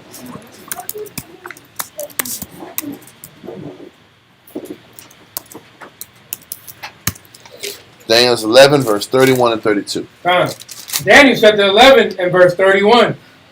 And armed shall stand on his part, and they shall pollute the sanctuary of strength, and shall take away the daily sacrifice, and they shall place the abomination that maketh desolate. So, verse 31 deals with Antiochus when he make the abomination of desolation. That was the first wave of Antiochus' attack. Read verse 32. Verse 32. And such as do wickedly against the covenant shall he corrupt by flattery. Now, this is happening again a second time. When he says he shall corrupt by flatteries, this is that second wave of an attack against Jerusalem. They're going to corrupt. He says they're going to do wickedly against the covenant. Reading what we're reading now, they did wickedly against the covenant because they did wickedly on the what day? The Sabbath day. And they did wicked on the Sabbath day because they corrupted by flatteries. They broke their truces. They broke their word. Oh, yeah. They said they wouldn't do nothing on the Sabbath, and they did it. This is that second wave of their attack at Jerusalem. Okay? This is how, Cry, you got to get out of here. Once you read verse 32 and finish it up, I got to head out. We're going to bring the next wave of teachers. I'm a reader. But read verse 32 again. Verse 32. And such as do wickedly against the covenant shall he corrupt by flatteries. The flatteries, we read it earlier, but the flatteries being truce breaking, what's that? Treachery, and treachery is lying and truce breaking. Yeah. Okay, it's a three-way thing. It's flatteries, treachery, breaking your truth, breaking your truce, breaking your word. Big as hell. And this is what was happening again, but Antiochus' men did at this time when they were invading into Jerusalem on the Sabbath day. After Antiochus already took all the money and the riches out of the temple, all the gold, and defiled the temple. Now they're coming in to wipe out the people even more. Read on. But the people that do know their power shall be strong and do exploits. Exploits, meaning great works. That's going to be later on when we go into the Maccabees. Okay? And we're going to let that go in Daniel's. But I just want to kind of show us we're still in that Daniel's 11. I don't want to get us to lose track on that chapter. Okay? So let's let all that go and go now. Did we finish verse 26 yet? From second. No, we did not. 5. Let's get you saluted in.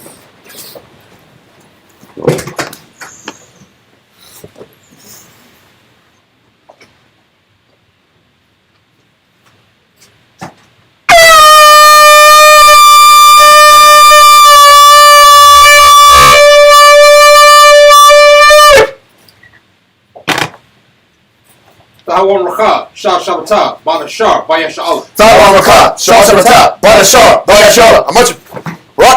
Yahweh Hashem Yahshua. Yahweh Hashem Yahshua Raktham. Let's read verse 26, 2 Maccabees 5 and 26. So it was a Sabbath day. They let him in. They promised nothing was going to happen to him. And then read verse 26. 2 Maccabees chapter 5 and verse 26. And so he slew all them that were gone to the celebrating of the Sabbath. What is that saying? Everybody that was still following the law got killed. That's why I said I can't say all the young men that were in those gyms because they weren't at the Sabbath. If they were really about that life. Yeah. So the ones that were still trying to keep the law, they were still the targets. The people of the covenant was the targets. It's hard to follow the law and do the Sabbath when all the vessels are gone. Kind of. That's crazy, right? There's nothing in there. There's nothing in there, but That's crazy. you're still sacrificing. You're still trying to do your best. But it's a big. It's like an elephant empty. in the room. It's empty, bro.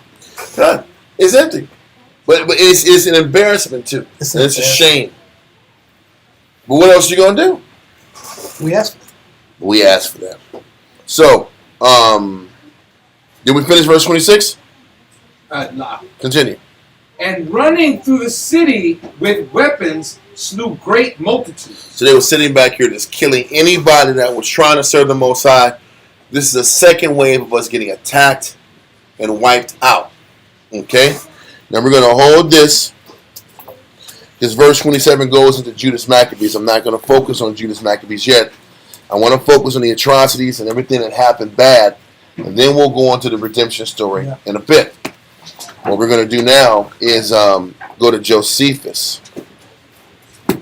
We're going to go to Josephus, book 12, chapter 5, paragraph 5 and 6. I'm sorry, 4 and 5. Paragraph 4 and 5. 4 and 5. Salakia. Okay, let's do that. Antiquities of the Jews, book 12, chapter 5, paragraph 4, line 248. Now it came to pass after 2 years, in the 145th year, on the 25th day of the month, which is by us called Caslu, and by the Macedonian Epiphanes. So listen, the 25th year, or 45th year, 25th day at the month of Caslu. If I'm not mistaken, that's the day. Anyway, let's keep going. That's the day of the Maccabees. Yeah, that's the Hanukkah. Yeah, it's Hanukkah. But a year later, Yeah. if I'm not mistaken. I think 3 years is when they finally got it back. Mm-hmm. This is the first year of destruction. No. The first year was 143. And this is What year is this one? 145. Okay, so then, because I think it was 3 years. Yeah. It took 3 years for them to get the temple back. He just said now, exactly, so it's 3. So it says, now it came to pass after 2 years. So after 2 years of Antiochus' first raid, now we're dealing with this second set of events. Yeah. 2 years later. But that same time of the month is still It's simultaneous. still going on in December. So let's keep going. Which is by us called Caslu, and by the Macedonians Epiphanes, in the 153rd Olympiad, that the king came up to Jerusalem, and pretending peace, he got possession of the city by treachery. So now right here it says the king came with all these generals. Okay, the Maccabees didn't say that. We want to keep this in mind as we continue forward. So Antiochus made a second trip, an expedition down to Jerusalem. Read on.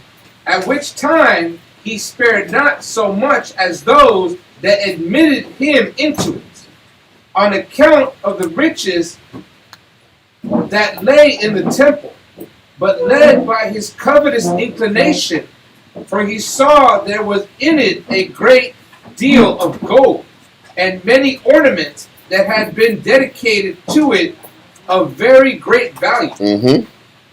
And in order to plunder its wealth, he ventured to break the league he had made.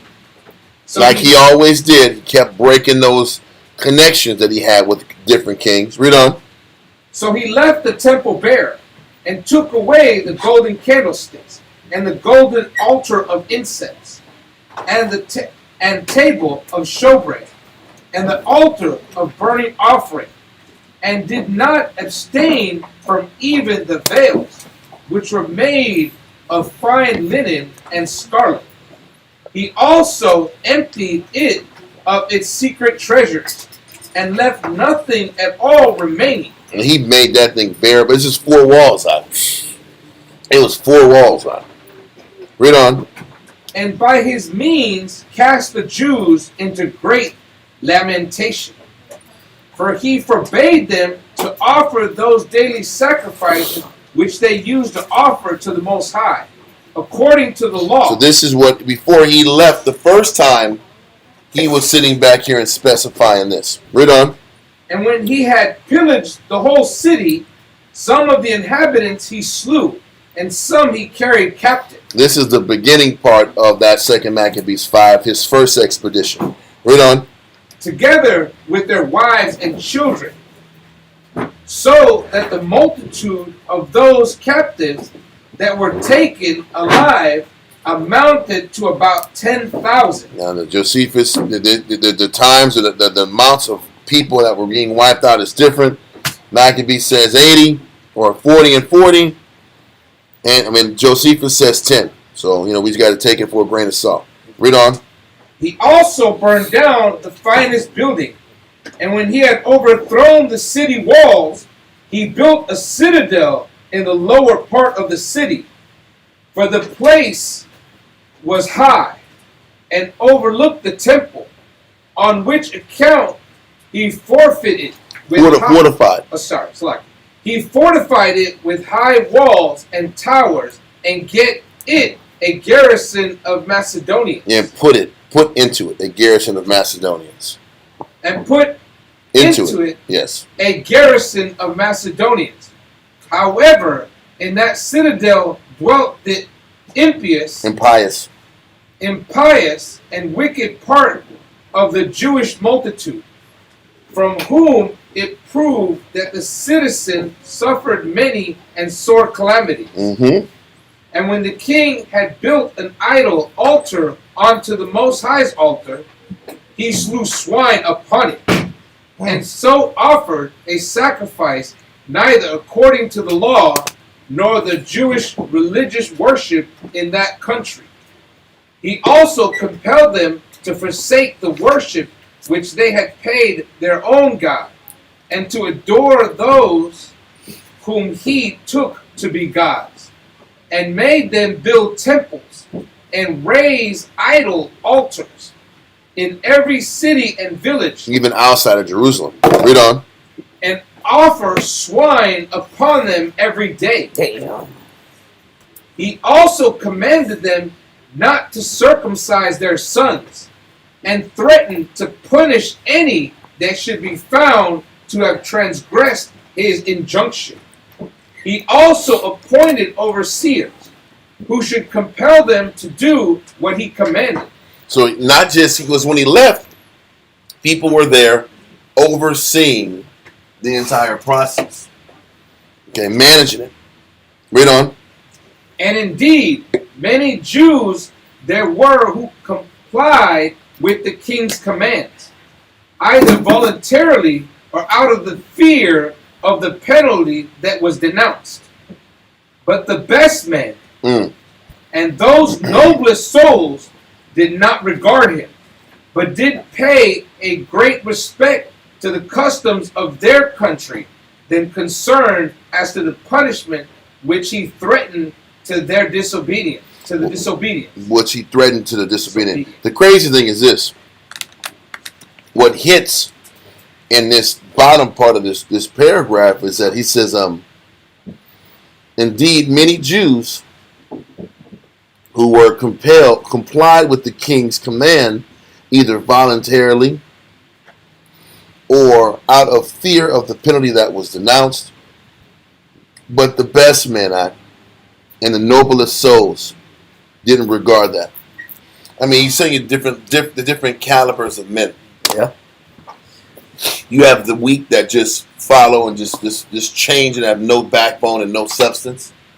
Then you have the people that know what's right, but don't have the courage to stand up for what's right. And those are the ones that are just more of the sheep mentality. They know it's wrong, but they're just going to do it because the fear has controlled them. Then you have the very best of our people who say, you know, if it's our time to go, it's our time to go. We're gonna go fighting and standing tall. When I sit back and listen to classes like this and read verse like this and stories like this, I'm like, you know what? What am I going to be when it's my time to face this? Because if any of y'all think that y'all can escape this because of your charisma and your charm, and you can sit back here and outfox the Esau, you can outfox him out. You outsmart the white man out. Like all those 70s movies act. Yeah. It ain't going to work out. You're going to have to make a decision. And can you live by that? This is what's up. And this is a direct attack on their belief. Kinda. This ain't got nothing to do with gymnasiums anymore. Nah. It's not even about assimilating to the Greek way. This is about rooting out your Hebrew way. Every part of it. Every aspect of your Hebrew way. This is not about we want you to be like us. This is about we're going to destroy you for being you. And we're gonna destroy the God out of you. We're gonna break the God out of you. Okay. And the question is, what stance are we going to take? Because the scripture, there's no doubt about the fact the scripture talks about there's going to be more martyrs. All the martyrdom is not over yet. The martyrdom is not complete. So let's not act like some of us aren't going to have to be martyred. And can we deal with the possibility of martyrdom? Can we deal with the possibility that not just the husband? Because if it was just the husband, that's an easier decision to make. Yeah. And you sit back here and deal with the idea that you and your children and your wife might have to perish for what you stand on. And the crazy thing is, might not even be because of what you did. So what? So is the middle person that is not fighting, or they're not running, are they lukewarm, or what would you consider these classifications? I'm gonna say this because the funny thing is when you read I think it's Ecclesiastes 25. It tells you there's a difference between wisdom and what was that other one down? Prudence. It was wisdom and it was prudence. Prudence, the person that operates with prudence is the person that makes the safe decision. The person that operates with wisdom is the person that's connected more to Christ, and it's a riskier play. Is that you stand to lose when you follow wisdom. People always say that Israel ain't following using wisdom, but they're not using it in proper context. People that take the safe play, that make no risk in faith, they're prudent. There is a level of intelligence there, but it's nothing in comparison to what it takes to cleave to the Most High. Because also in that chapter, is Ecclesiastes 25. And later on in the chapter, it deals with the fact that we're supposed to cleave to the Heavenly Father, and that's the beginning of wisdom. But cleaving to the Most High means you're willing to sit back here and lose and take significant losses because of where you stand in these scriptures. That's how you know you really believe. So these people, let's do it real quick. Let's go there real quick. We might as well. Because it's an interesting point. Ecclesiastes 25. And I need those definitions for prudence and wisdom. It's Ecclesiastes 25 verse 9. I think it's through 12.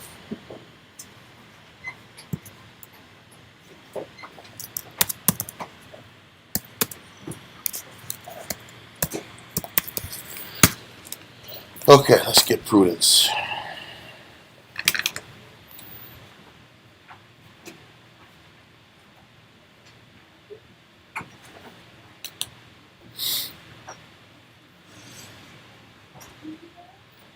Okay. Prudence. Then we're going to get wisdom.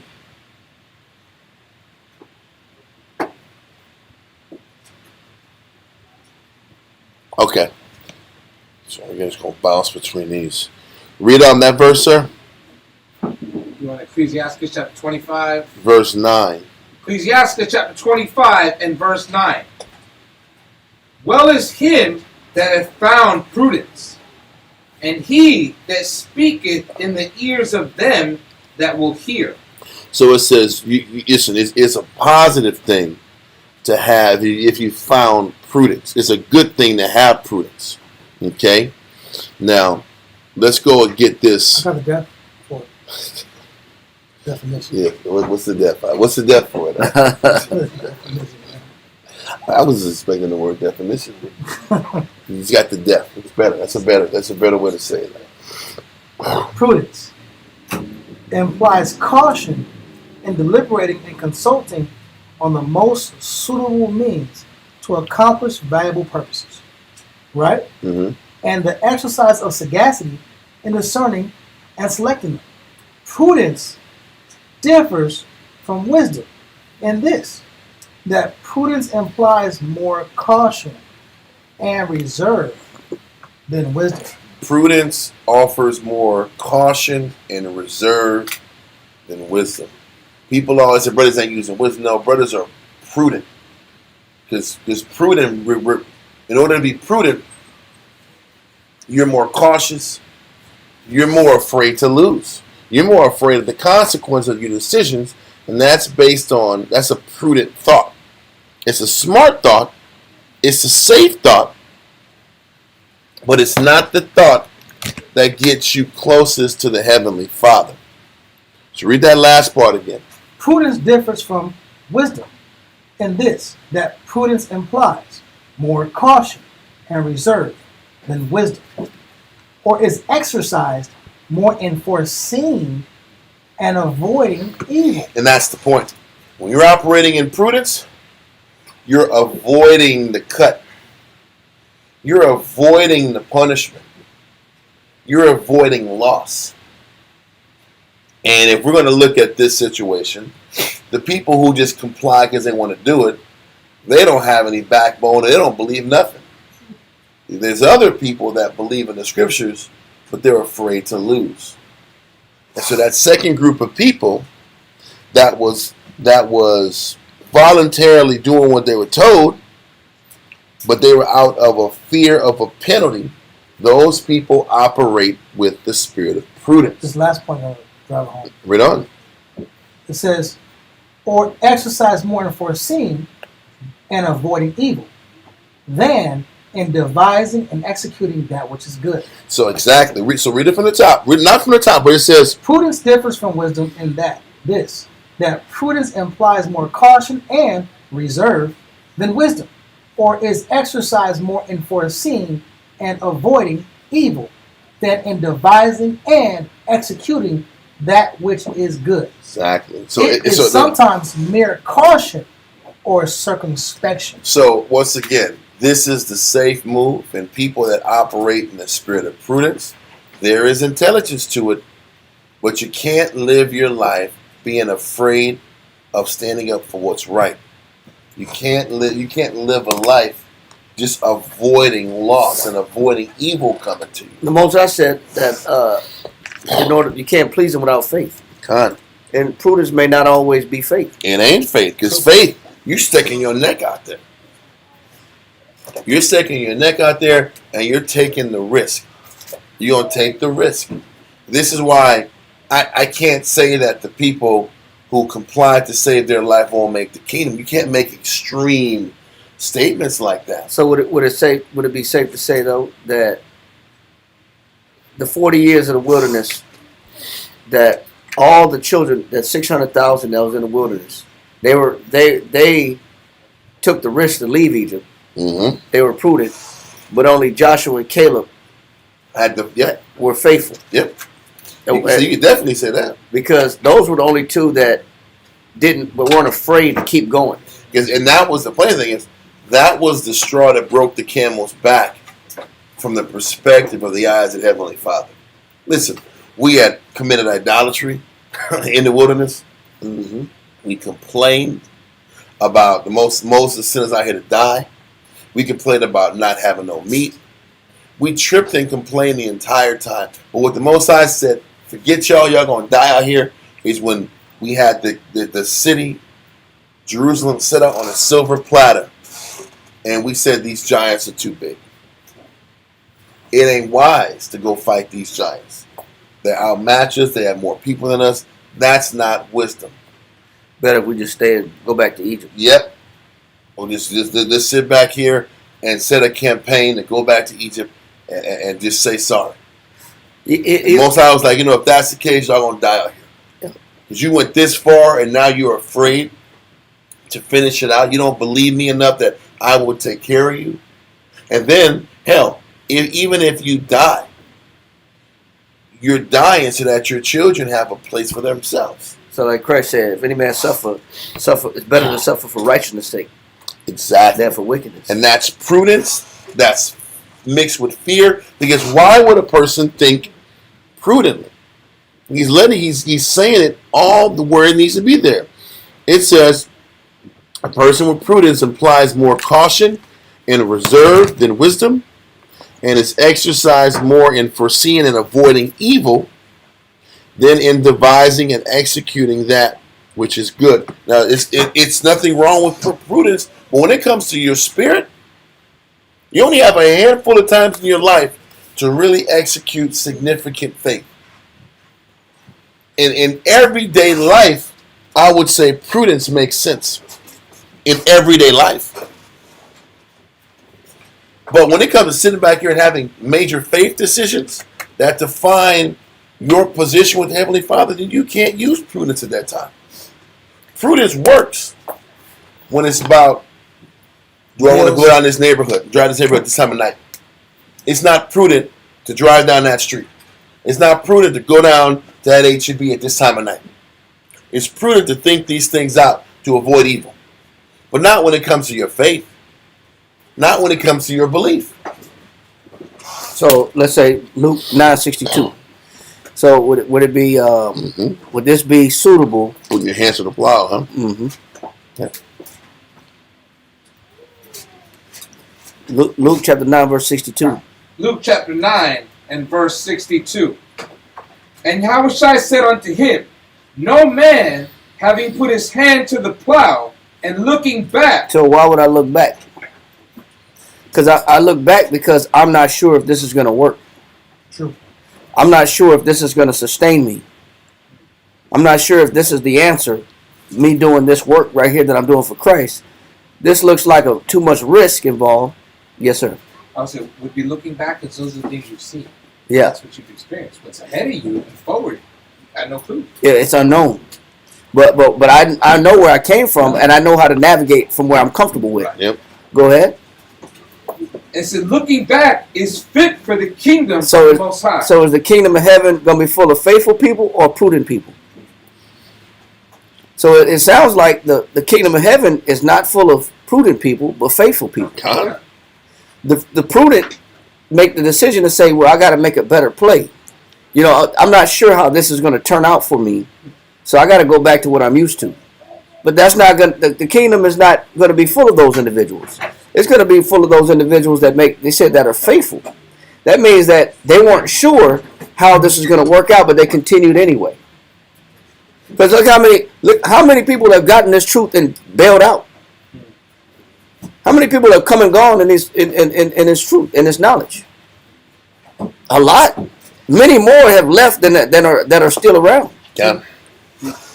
If we go off just the time we've been in the truth. Right. But did they not make a prudent decision? Then say, you know what? I got to go get something that's more guaranteed. Like I got to go get a 9 to 5, or I got to go get I got to go back home with my parents because Yep. they set it up for me. Or it's more it's a safer play. Yep. It's You don't grow that way. not stable. Yeah. You don't get close to the Heavenly Father that way. And that's what he's saying. But you're not using faith that way. If you hope that it's seen, it's not hope. Exactly. Let's go and break down this wisdom part. Read wisdom. There we are. All right. The wisdom depth. I got it. Got it coming. Wisdom. We need the wisdom depth. All right. It's multiple ones, but I want the first one and the second one. okay. In Scripture, human learning, knowledge of arts. No. and science. I want the 1828 one. It's No, it's right here. okay. The right. It's like I'm tripping right here. It's right here. The right use or exercise of knowledge, the choice of laudable ends. So he says the end result of operating in the spirit of wisdom is you're choosing laudable ends. Laudable is praiseworthy ends. So you're making a decision when you're in the spirit of wisdom. You're making a decision that you know through reading and studying the Most High will be proud of. And when you're making decisions that are based upon knowing the Most High is proud of you, now you're operating in the spirit of wisdom versus the spirit of prudence. The spirit of prudence is the intelligent, smart thing to do. Operating in the spirit of wisdom is making a decision that the Most High will be proud of, looking down in the fourth dimension, looking at your decisions. That's a big difference. So these people that are sitting back here facing death if they don't follow the Greek way, they're making the safe play. The people who left and stood up for their principles and morals, they made the wise play. Because that was laudable in the eyes of the Heavenly Father. Mm-hmm. That was praiseworthy in the eyes of the Heavenly Father. And it's important. I might go over this class again. When we did this a long time ago, It has been taught in a long time. we need to learn how to think in those two varying positions and understand the differences. to think in regards of making safe decisions and think in regards of making decisions the Most High will be proud of. And if we can learn the difference and learn to lean more on the wisdom side than the prudent side, that's how we start getting closer to cleaving to the Heavenly Father. Okay? What makes more sense to the Most High? What's praiseworthy to Him versus what makes sense around me? What's the best common sense move? Okay? Let's go back to Ecclesiastes 25, and we're going to go back to this wisdom part 2. Verse 9. Yep. Ecclesiastes chapter 25 and verse 9. Well is him that hath found prudence, and he that speaketh in the ears of them that will hear. And it's good if you can sit back here and talk to somebody and they listen. That's a blessing. That's a good thing. It's like learning prudence is a good thing. Read on. Because learning prudence is all about learning how to avoid what? Danger. You want to have prudence when you get stopped for a traffic ticket. You want to be prudent there. How to avoid an argument. How to avoid this guy pulling out his gun and saying, get out with your hands up. Yep. That's when prudence makes sense. Read on. Oh, how great is he that findeth wisdom. But he said there's a different level of respect that comes to a person who follows wisdom. He says a person who lives their life based on following wisdom, the Most High views them as great, laudable, because they're making decisions based on what pleases the Heavenly Father and how to get the Most High's recognition versus what just makes common sense and allows you to function and navigate in society. There are different levels to how the Most High respects us. He respects the person that makes common sense, but He respects the person that operates in wisdom greater. And when everything is said and done, don't you want to be looked upon as the person who's making wise choices or the person who makes prudent choices? Like Israel, before the coming of the desolation of the Babylonians, when we wanted to stay in that insulated pot, that cauldron, where we were that meat on the inside, that was safer.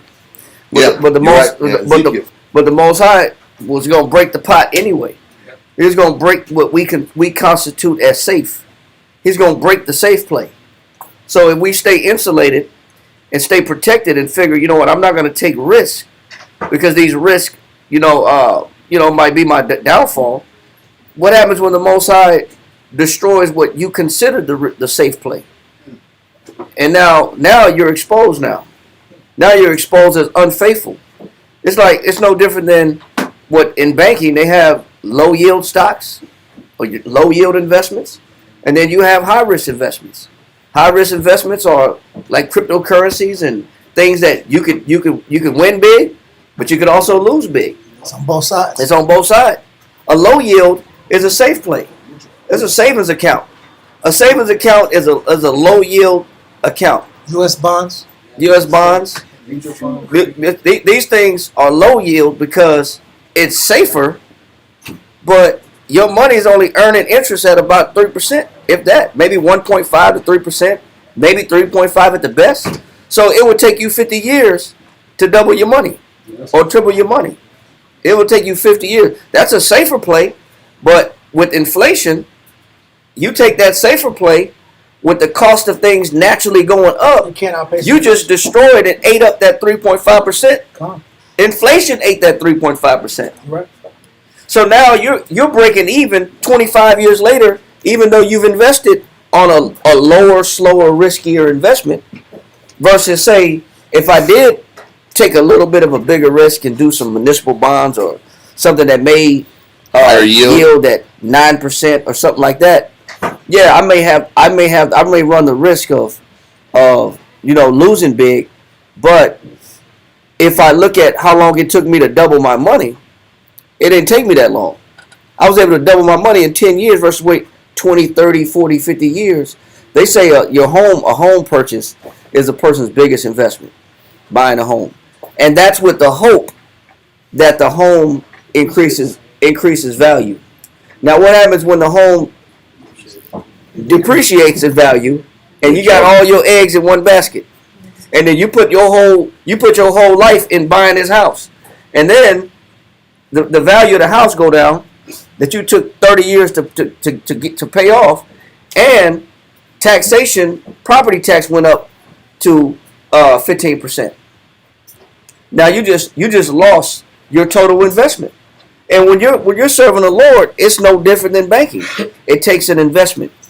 It takes an investment to serve the Lord, but you can either do the safe play or you could take risks. The truth is like the high yield risk. It's like the truth is like the taking the bigger risk. The safe play is staying home, going to church. You know? Yep. You had your hand up, sis? I was saying, how you're saying the property value goes down, and it also goes around you too. Yeah, exactly. If you got the wrong neighbors, you'll probably go down. They try. If they don't have the same amount of care you have for your, my neighbor tell me, you terrorizing the community. You're terrorizing the community. We've been there 40 years. Dang. Yeah. That's a crazy perspective. Yeah. I get it. So they said everything we work for. Yeah. All these years, you just came in and destroyed. This is why a lot of homeowners don't like renters. Yeah. That's why, because they don't take care of the house. In their opinion, the renters don't take care of the house as much as the property owners. But keep going. Yeah. No, that's what I'm saying. That one is prudent. One is the safe play. One is insulated. It's safe. Less risk. One, you come in as truth. But everything about the truth is about doing things unknown, unseen. It's gonna be uncertain. You don't know if the truth's gonna work for you. But what does it yield? It yields greater fruit. But why does it yield greater fruit? Because you're making a decision knowing that the moves you're making, the Most High is going to respect it more. That's the only guarantee you got. Yep. You're not guaranteed financial stability. You're not guaranteed nothing. But that these actions and living this way is laudable in the eyes of the Heavenly Father. It is praiseworthy in the eyes of the Heavenly Father to try to live by faith every day. And to try to sit back here and commit your life to teaching and developing one another. That's laudable. There's nothing else tangible to hold on to when we make these decisions. There is no IRA. There is no 401k. There's nothing guaranteed outside of the belief that if you're living at this level of commitment, the Most High is going to respect it. What else can you guarantee from making that decision? Nothing. None. Nothing else is guaranteed, but the thinking that the Most High appreciates it more. I'm sorry. Keep going. I just want to bring that out. Well, all we got is that. No, absolutely. Now, I just want to say that when you're in the truth, you don't see what's going to happen. I'm not sure what you're asking. I thought. I'm not sure you're not sure what's going to happen, but you yield a greater return because your relationship is tighter with the Father. You have a close-knit relationship with the Most High because you know that He's taking me through certain battles where I should have failed and I didn't. He's taking me through so many situations where I should have been lost and abandoned, but I'm not. And this word, when you read Ecclesiastes chapter 12, when he says, "Give to the godly man, and thou shalt find a what? A recompense." He said, "If not from him, then from who? The Most High." So what actions can I do where I gain the Most High support? Where the Most High starts to recompense me, even though I'm losing. Because you're giving something to the godly, meaning they win, you lose. You're trading something in return. I gave them something to sustain themselves, but that means I had to lose a piece of what I possess. So, but the Most High is guaranteeing that if you do live like that He says you shall find a recompense. If not from that person that you gave to, then from the Most High Himself. So, is it really a loss? No, it's not a loss at all. So that praiseworthy actions is knowing that the Most High is going to recover me for whatever I did lose on the back end. And that's where the faith comes in at. Okay. Faith without works is what? Dead. Prudence may not get you all the works that you need to show the Most High that you got faith. God. Prudence might not make, but it is a safer play. It's a more insulated play, but it may not be enough. Yeah. Just for the moment. There's a huge difference.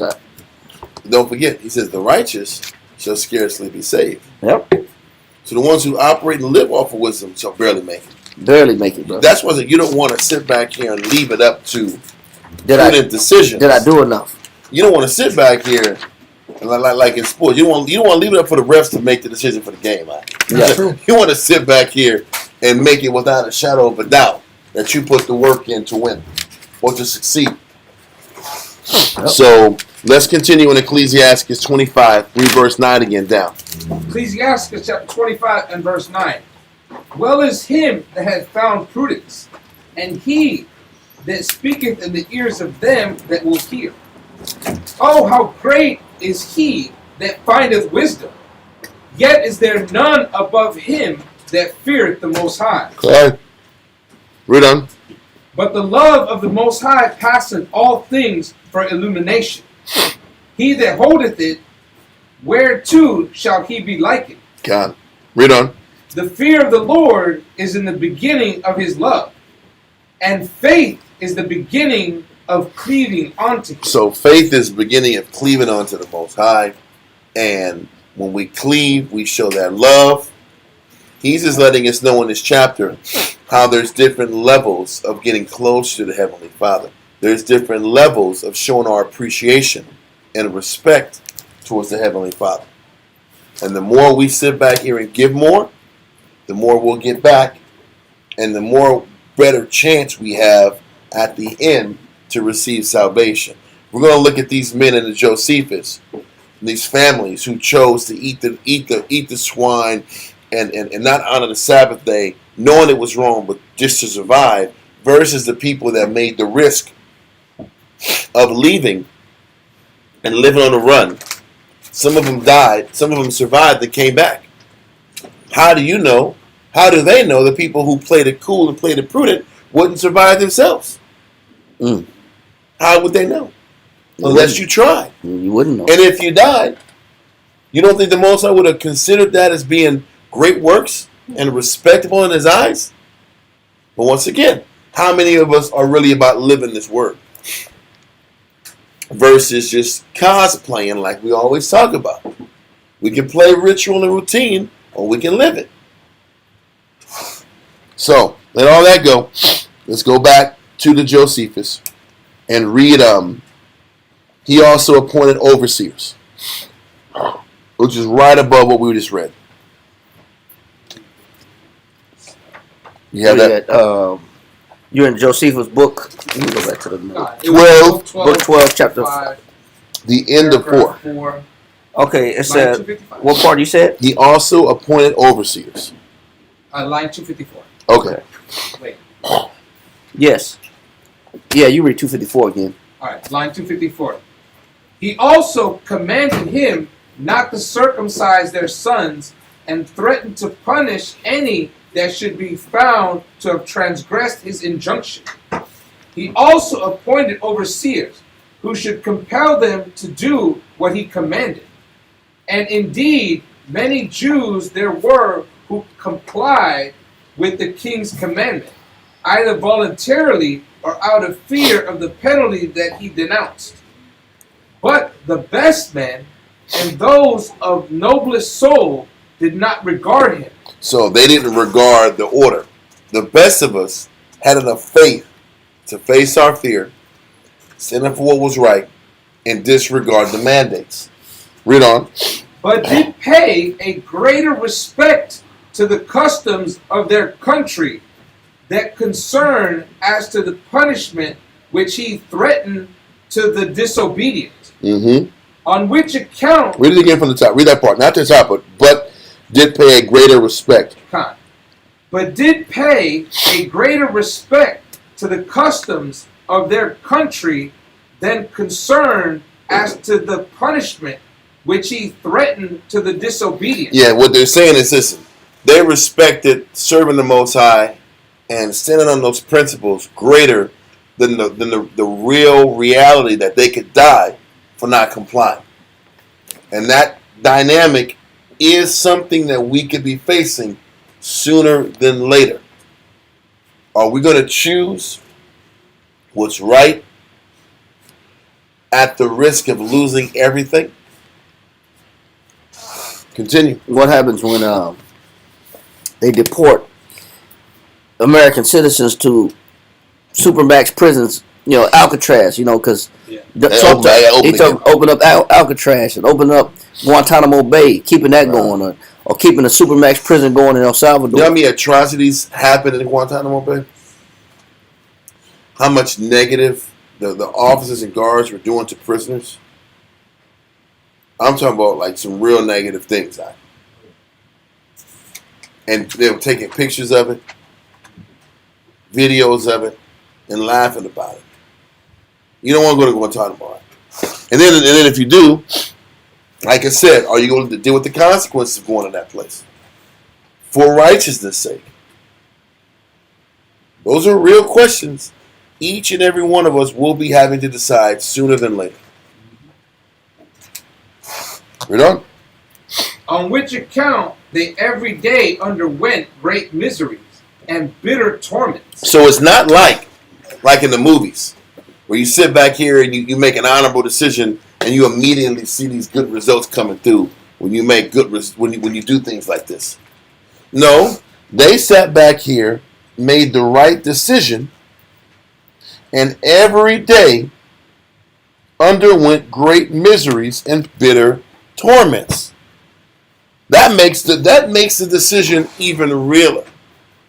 You made the right choice. You made the spiritual choice. You made the wise choice. You didn't choose prudence, and you suffered behind it. And your family suffered behind it.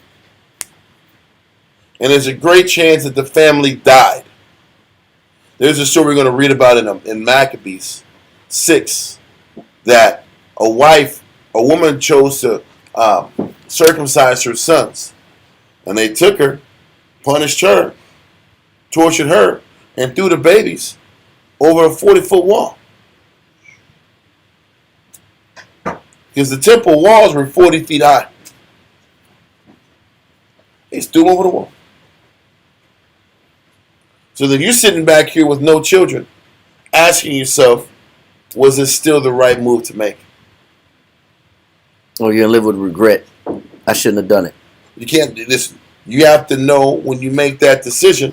You almost have to take it when you're making choices like this, like the three holy children took their decision when they were about to get thrown into that oven. They said, listen, we know the Most High can remove us from this situation, but if he doesn't, it doesn't change my position.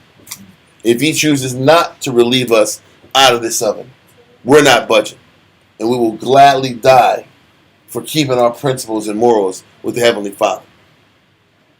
Can we do that? Can we stand on principle like that? Everybody says they can and will. They'll do a hype talk statement until the you know what hits the fan. And the mandates come out on the news. And Jews and people that wear stringy clothes and outfits are public enemy number one. What are you going to do then? Well, you can't wear fringes no more. You can't wear Israelite paraphernalia. That's one thing. But if you're approached, what are you going to do? When you're known. Ain't like we get hot with us. We know we are. Everybody around you knows because you taught them all. When they snitch on you, then what? Because they going to snitch. When everybody you taught from out there, their life's on the line, they going to snitch to anybody they can to save their neck. What are you going to do when they snitch on you and they come to your door?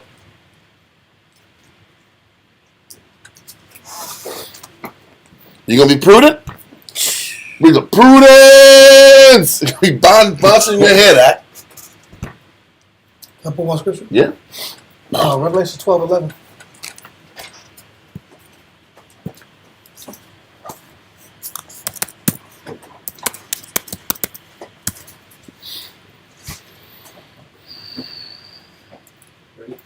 Let's go. Revelation chapter 12 and verse 11. And they overcame him by the blood of the Lamb. So overcoming the wicked with the blood of the Lamb, following the example of Christ, locking to the mindset of Christ, taking the path of Christ. Read. And by the word of their testimony. And they loved not their lives. And the key point is what? Loved not their The lives. key point is loving not the righteous loved not their lives. Because after the decision's made, you only live a couple more years anyway. Is my eternal condition better for a couple more years of life? That's the real question. Read. Unto the death. Unto the what? Unto the death. So the righteous love not their lives unto the death. They follow the example of Christ, which was crucifixion. Matthew 16 verse 25. Matthew 16 verse 25. Matthew chapter 16 and verse 25. Mm-hmm. For whosoever will save his life shall lose it. So even if a person says, I'll make a better choice, The prudent preserve choice. my life, the prudent choice, Scripture still says, one that seek to save their life will still what? Shall lose it. Shall lose it. Read on. And whosoever will lose his life But for what? for my sake For the name's sake of the doctrine, the wisdom, and the premise of Christ, read what will happen? shall find it. Shall find it. So we have, basically it's a decision. Do you choose a short moment and lost salvation, or you choose death and you claim salvation? That's scripture. St. John 12. I mean, one scripture on that point that I make. Job chapter 2 verse 4 and 5. Because all those questions we could ask ourselves, and we could speculate because we haven't been in those situations. And if we have been in those situations, it hasn't been to the severity that the Jews in Jerusalem are experiencing. That's why I'm saying we know what we're supposed to do, and we're teaching what we're supposed to do. But we better hold on to these scriptures and these concepts, because when it's time to face what you got to face, it's one thing to talk it, it's another thing to live it. Yeah, and then you got Satan banking on the fact that you're going to say, I give in, I quit, I yield. I'm going to sell the Most High out. Read that. Job chapter 2 verse 4. And Satan answered the Most High and said, skin for skin. He said, when it comes down for skin, when it comes down to saving a man's own hide, to saving a man's own skin, read. Yea, all that a man has. He said all that he had. That includes his loyalty to you. Mm-hmm. That includes his religion. That includes his faith. That includes his money. That includes his children. That includes his wife, her husband, her kids. He said, all that a man have, read. Will he give for his life. When it comes down to it, skin for skin, everybody's out to save their what? Their own self. Yeah. And they'll sell anything out. Satan is banking on the fact that anything and everything's for sale. Yep. He's almost guaranteeing that to the Lord that there's a price tag on everything. Yeah. And all I got to do is create the situation, And they will compromise. and they're gonna sell out. Mm-hmm. He said there's a price on everything. Read. But put forth thy hand now. That's what he's saying. Let me show you that they'll let me prove it to you that they'll sell you out. Let me prove it to you. Let me put them in the right condition and situation. Let me make them a little uncomfortable where they're in jeopardy. Read. And touch his bone and his flesh. And I'm gonna touch his body. I'm gonna make it personal. Read. And he will curse thee to thy face. So he gonna do what? Curse thee to thy face. That's Satan's wishes. And when the spirit of Satan is operating in Nebuchadnezzar, operating in Antiochus, operating in Esau today, or whoever the spirit of Satan is operating in, their objective is to get you to sell out who? the Most High, Yep. and sell out your religion, and sell out your beliefs, and go to save your life, like Darius just brought out in Matthew. You gonna save your life or you gonna lose it? But it's always easier said than done. And get that verse Darius had. The last one we'll quote? Mm-hmm. John 12, verse 25. St. John 12, verse 25. St. John chapter 12 and verse 25. It's a reiteration of the same point. Slight different wording. St. John chapter 12 and verse 25. He that loveth his life. He that does what? Loveth his life. So it goes through the practice. How much do I care? How much do I love my own life? You gotta make sure we're not too in love with our own life. Read. He that loveth his life shall lose it. Shall what? Lose it. Read on. And he that hateth his life He that in what? this world. That hates the life in what? In this world. I have to believe there's two worlds. There's an afterlife and there's a physical life.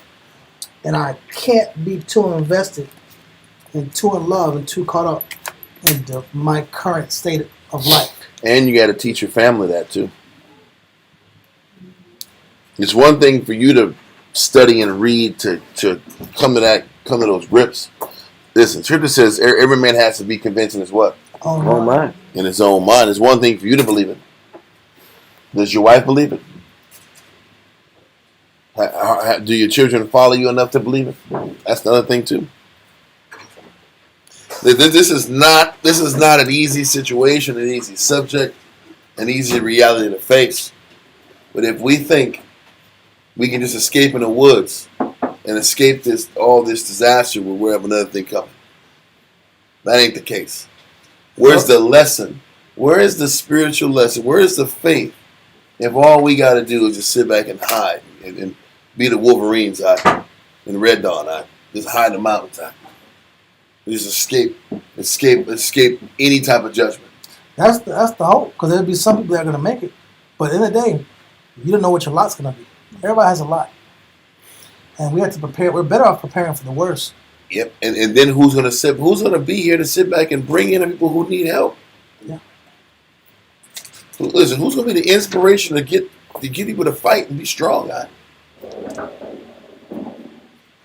We're going to read in chapter 6 that the scribe that had to die, he suffered and made a strong play in suffering.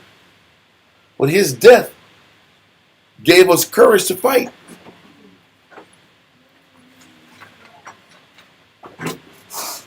Anyway, y'all got any more? No, that's it. So let's continue in the Josephus.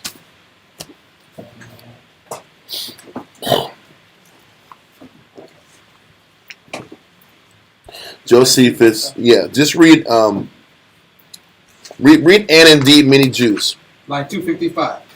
And indeed many Jews there were who complied with the king's commands, either voluntarily or out of fear of the penalty that was denounced. But the best men and those of the noblest souls did not regard him, but did pay a greater respect to the customs of their country than concern as to the punishment which he threatened to the disobedient.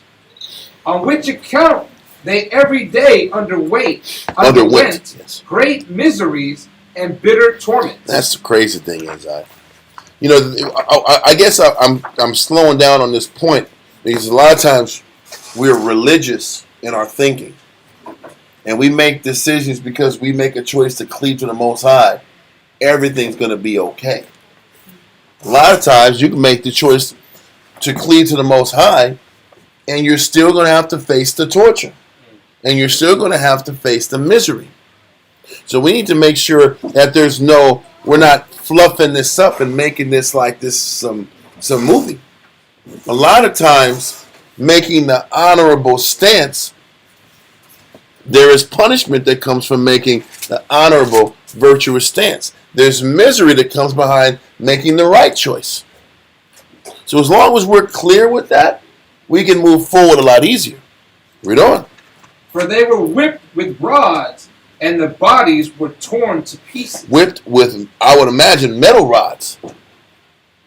And these metal rods were tearing flesh apart from your body.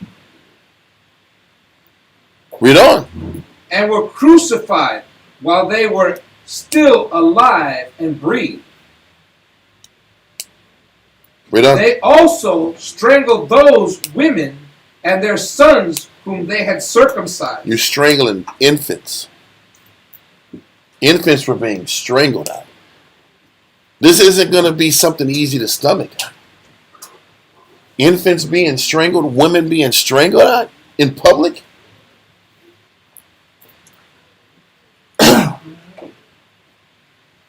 Read on.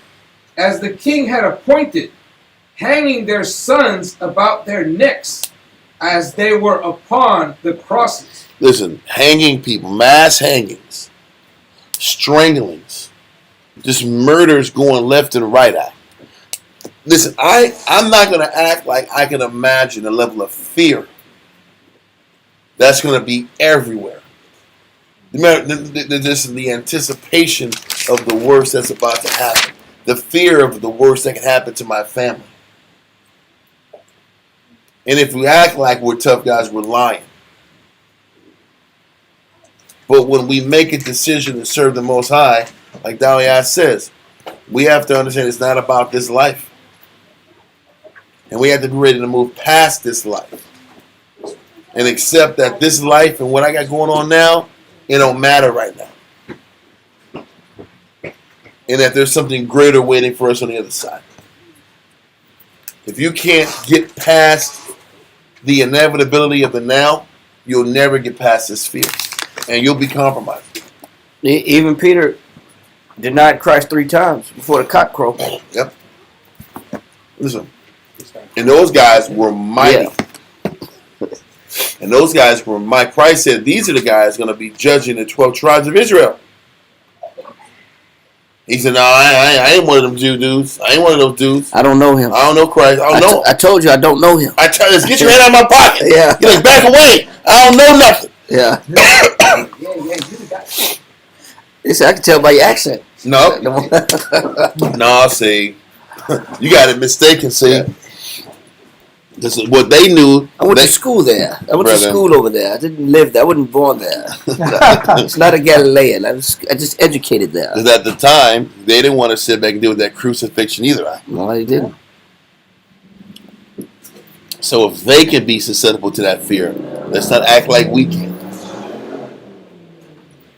You know, but the crazy thing is, what you don't want is the fury of the Lord. If you can handle, if we can avoid it. This is the Most High just being pissed at. Well, you know, Christ told Judas at the table, he says, "What thou doest it quickly." Yeah, that's the only thing we can ask for. Yeah, But when you're tormented for months and months and months, and you're just hiding on, but for what you believe in, it's like there's no quick way out of that. And there's an inevitability that you have to accept. It's nothing wrong with leaning on hope, but you got to accept that, hey, this might not go my way. And can I live with making this decision and it not going my way? If you can accept that, it doesn't matter. I'm going to read this real quick. Yeah. We read it last week. It says, Life of the Greeks, it says, the agents of Antiochus, having put an end to all visible expression of Judaism in Jerusalem, passed like a searching fire into the towns and villages. Everywhere they gave the people a choice between death and participation in Hellenic worship. You got a choice, man. The Most High drove them to, you got to choose the Most High, and if you do, you'll die. Or you could save your life and eat the swine's flesh.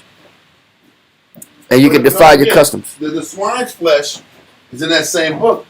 It was the beginning. Yeah. You had to go to the parties. You had to sit back here and wear the olive branch in your head. You had to be partaking at those Bacchus fiestas, festivals. Yeah, for Zeus. And what was crazy is we're going to read in 2 Maccabees 6. Antiochus ended up having 1 day a week, 1 day a month, on his birthday, the birth date every month you had to go party like the Greeks. That's what he was saying. On his birthday, the Jew had to party like the Greeks. So you're going to come out here and do what Greeks do when they party. Now we can go into. How about that? We can go into what that entails. It's kind of gross. Bro, listen. When we get there, we'll get there. All right. Listen, when you got to wear, they just made it simple. On every birth, or whatever his birth date was, on that number birthday, every month, everybody come around and wear the ivy thing on his head. And I want you to go into it. And once we get to that, to express what's happening when you wear that ivy on your head. It ain't just, okay, no, I ate this pork. Let me go back home with my family. It wasn't that. And then, nah, you ain't getting away with it that easy. You're going to keep your kid uncircumcised. 'Cause in the back of your head, I'm going to use wisdom, see? I just won't cut it now. When this thing cools off, I'm going to do the circumcision later. See, I'm using my brain. See, I'm a Greek on the outside. Yeah, but yeah, on the inside, I'm in the spirit. I'm 100% Jew. Yeah, exactly. You play that game, you got to go party and get ran through as a man once a month. It's Greek time. You're going to wear that ivy little crown. Come on out. It's a public festival. Thought you was a Greek. I thought you was a Greek. I thought you were one of us. Listen, I want to watch you do it. I want to watch it happen. This is what was happening. You think these Edomites didn't know? Okay, you're fronting. We're going to bring him out to party with us. You know, they say at this most recent Met Gala, Shabuzi, the country singer, black dude, had a dress. Shabuzi is a country, a black dude. Is a country yeah, he's a musician, but he's kind of cross genres, from pop in the country, and he's blown up. But he had a woman's outfit on for this year's Met Gala, and then Cat Williams called it an initiation rite to disgrace. You have to shame yourself. Mm-hmm. It's a shame and initiation ritual, is what Cat Williams called it. You know what I'm saying? You got to shame yourself. So the Hebrews in Jerusalem were getting shamed once a month. Yeah. They were getting shamed once a month to prove you're Greek. Because they know Israel was going to front and fake it. All over Instagram, they said they got him. They said they got him. They broke him. That's obvious now. Bro, so just know it wasn't just because people will sit back and say, "Man, damn, why? Just eat the pork and get on with your day." No, there's more than that. You're gonna eat this pork. You're gonna be in these parties. You're gonna ride with us. It's just the beginning. We want your sons to come to the party too. How old is he? Oh, he's 10. Yeah, come on, bring him to the party with us. Like Will Smith. It's that time. He's of age. He'll be all right. Bring him to the party. You Greek, right? They gonna Bieber him. Like, that's what I'm saying. That's what was happening. We got a little 10-year-old Ivy form. We got him. This is what they had to do. What's your breaking point? And then the thing is, you go to those parties like 2 or 3 months. Now you're gonna go run to the hills in the forest. Yeah. Nah. You should have ran in the forest first. Now you're gonna be a part of the revolution. Get out of here, all right? Hey, you got a star on the Walk of Fame. You already got your name on the street. That's my point. You already You're a performer. You're a performer. You one of us.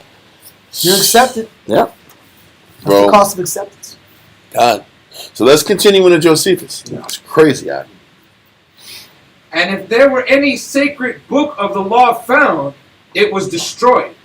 And those with whom they were found miserably perished also. Those sat back here, they got hit even harder.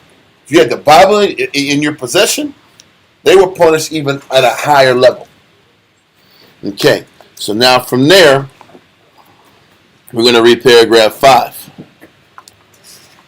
So while all this is happening, and the Jews are going through all of these trials and tribulations, and the sadness, and these people got to make these life-changing decisions, either live in a torturous, humiliating way, or leave and take the risk of being killed. Or the leaving wasn't even an option yet until we got to Maccabees.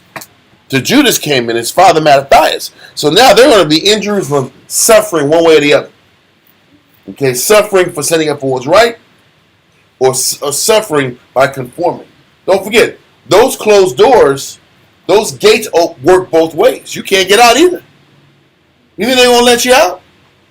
Yeah, we're just going to go on a walk. No, you're going to stay. You're going to stay. This is a prison for them. But let's continue. Antiquity of the Jews, Book 12, Chapter 5, Paragraph 5, line 257. When the Samaritans saw the Jews under these sufferings, The Samaritans were our neighbor to the north.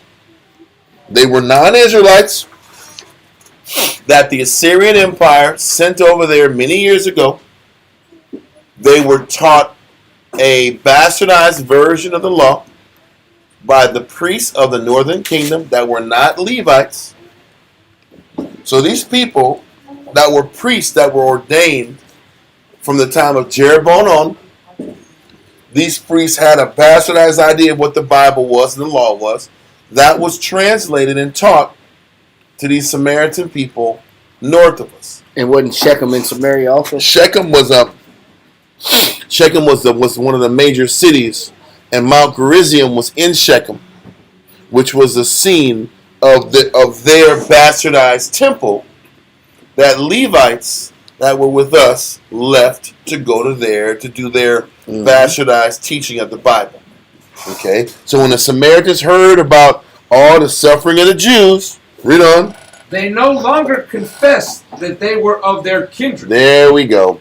Because the Samaritans flip-flop. Now it's not popular to sit back here and claim Jew.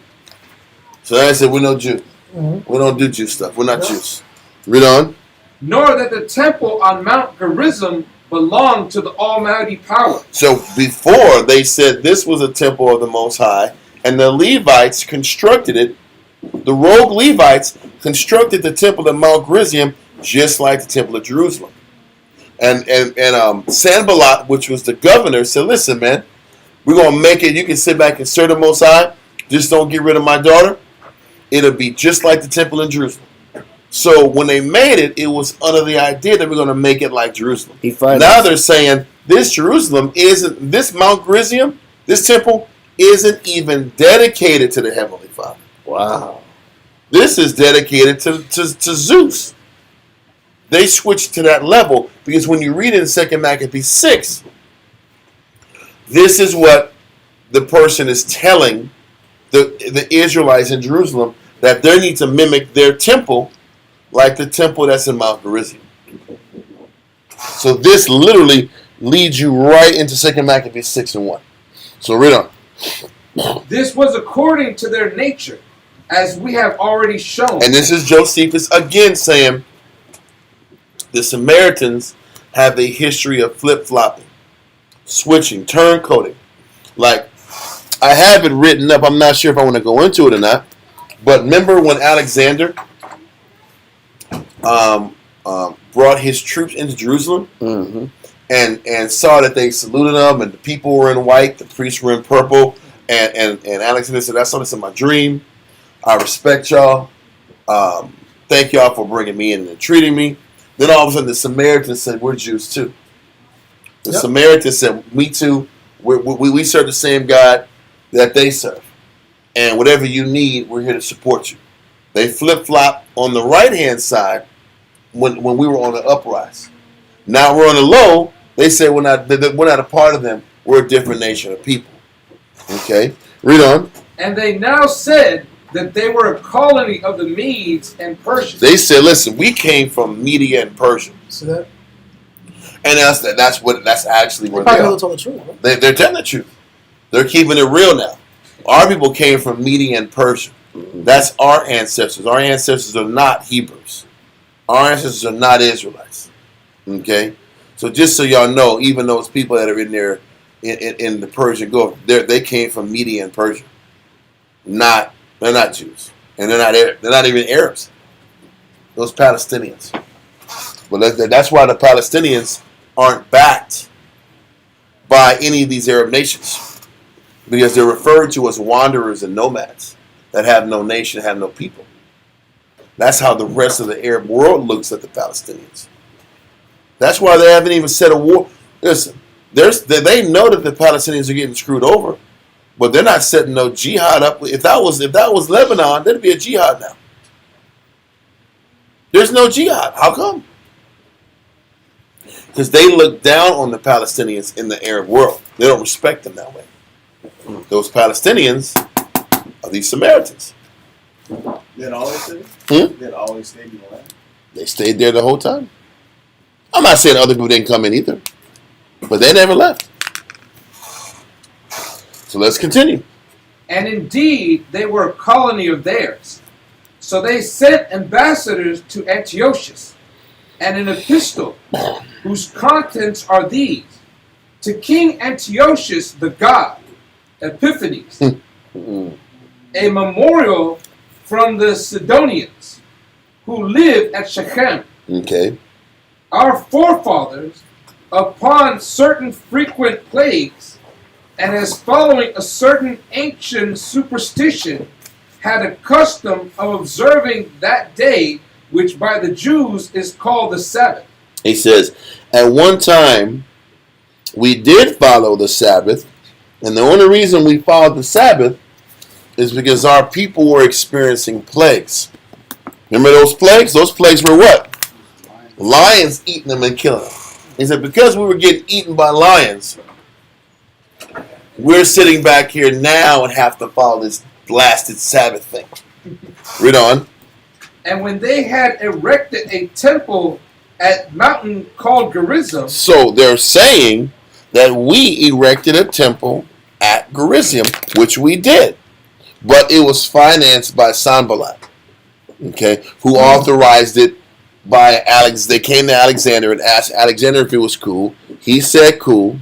It was Sanballat's money, but the Jews put it together. It was the rogue Levites who were more focused on intermarriage of nations than keeping the customs that they were supposed to have. Okay, read on. Though without a name, they offered upon it the proper sacrifices. Now, upon the just treatment of these wicked Jews, those that manage their affairs, supposing that we were of kin to them, and practice as they do, make us liable to the same accusation. So they're saying their conduct and their disrespect to the God's law, to Antiochus' law, now is sitting back here and making us look like we're doing negative things towards you, or that we're trying to usurp against you. But this letter is to remind you, God and Antiochus Epiphanes, that we're on your side. We don't follow that stuff. Man, that's horrible. It's horrible. Listen, this is why there was so much beef and hatred and animosity between our people and the Samaritans. Because they flip-flopped and they really hated us. And they only used us for advantages. Read on. Yeah. Although we are originally Sidonians, as is evident from the public records, we therefore beseech thee, our benefactor and Savior, to give order to Apollonius, the governor of this part of the country, and to Nicanor, the procurator of thy affairs, to give us no disturbance, nor to lay to our charge what the Jews are accused for, since we are aliens from their nation and from their customs. But they're not aliens because the leadership always was spending time with us. Remember in Nehemiah? Sanballat was always trying to reach his hand into our affairs and act like we were together in rebuilding Jerusalem. Read on. But let our temple, which at present hath no name at all, be named the temple of Jupiter. Oh, man. See, first of all, the temple was supposed to be the temple of the Most High. But they said, listen, let our name of the temple be named the temple of what? Jupiter Hellenius. If this were once done, we should be no longer disturbed. And he says, once this is done, you'll know we're down with you. And everything going on in this temple is going to be established based on pleasing Jupiter, Zeus, and all these idols. Now, this is called prudence. This is Gentile prudence. Exactly. This is Gentile prudence. This is prudence. Because this right here is saving the Samaritan hide right here. Yep. So listen, these nations flip-flop all the time. And you know, the Levites that were up there were flip-flopping too. And this is why the Most High spent 2 days up dealing with these flip-floppers, and these men who had no allegiance to the Heavenly Father. So now all of a sudden, all the halfway correct biblical doctrine is thrown out of the door. Now it's just Jupiter knowledge. Jupiter idolatry. Read on. Wow. If this were once done, we should be no longer disturbed, but should be more intent on our own occupation with quietness, and so bring in a greater revenue to thee. It's all about kissing their tail. We're going to lock into this Jupiter and make you more money. Just we just want peace. We're not like those guys. It's almost like they said we were forced to be this way. Yeah. He's saying the Jews forced us in their religion many years ago because of the plagues we went through. We had to do this. We really don't want to do this. We're not the same people, though. We're not the same people at all. Golly. Bro, read on. When the Samaritans had petitioned for this, the king sent them back the following answer in an epistle. King Antiochus to Nicanor, the Sidonians who live at Shechem have sent me the memorial enclosed. When therefore we were advising with our friends about it, the messenger sent by them represented to us that they are no way concerned with accusations which belong to the Jews, but choose to live after the customs of the Greeks. Accordingly, we declare them free from such accusations, and order that, agreeable to their petition, their temple be named the temple of Jupiter Hellenius. He also sent the like epistles to Apollonius, the governor of that part of the country, in the 46th year and the 18th day of the month Hekatamon. So listen, those dudes sold out. They broke down. And now we're going to be done with the Josephus for today. So let's go into 2 Maccabees 6 verse 1. 2 Maccabees. Matter of fact, before we go to 2 Maccabees, read Ecclesiasticus and Apocrypha 12 and verse 8.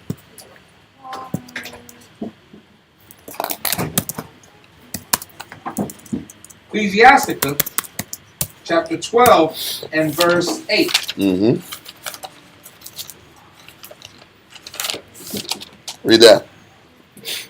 A friend cannot be known in prosperity. So meaning you'll know a friend when things are difficult. When things are good, everybody's your friend. So you don't know who your friend is when things are good. Read on. And an enemy cannot be hid in adversity. So everything that's happening with the Samaritans lets the Jew know without a shadow of a doubt, these guys are your enemy. They're saying an enemy cannot be hid in adversity. The Jews are in adversity, and these Samaritans are sticking out like a sore thumb. You can see these guys have no love at all for the Jew. And this is why when Christ is using those stories about the Good Samaritan, and he's using stories about that woman at the well, those are contentious topics at the time because of the amount of animosity that there was between both. Okay? And what they're saying is, listen, if in order for a Samaritan that hates your guts, he looks after Israel sometimes better than our own people look after each other. Now that has a lot more teeth to it. There was legitimate beef between us and animosity that had been happening over many generations, not just one. So, now we go to 2 Maccabees 6 and 1. Let me type this in. Second.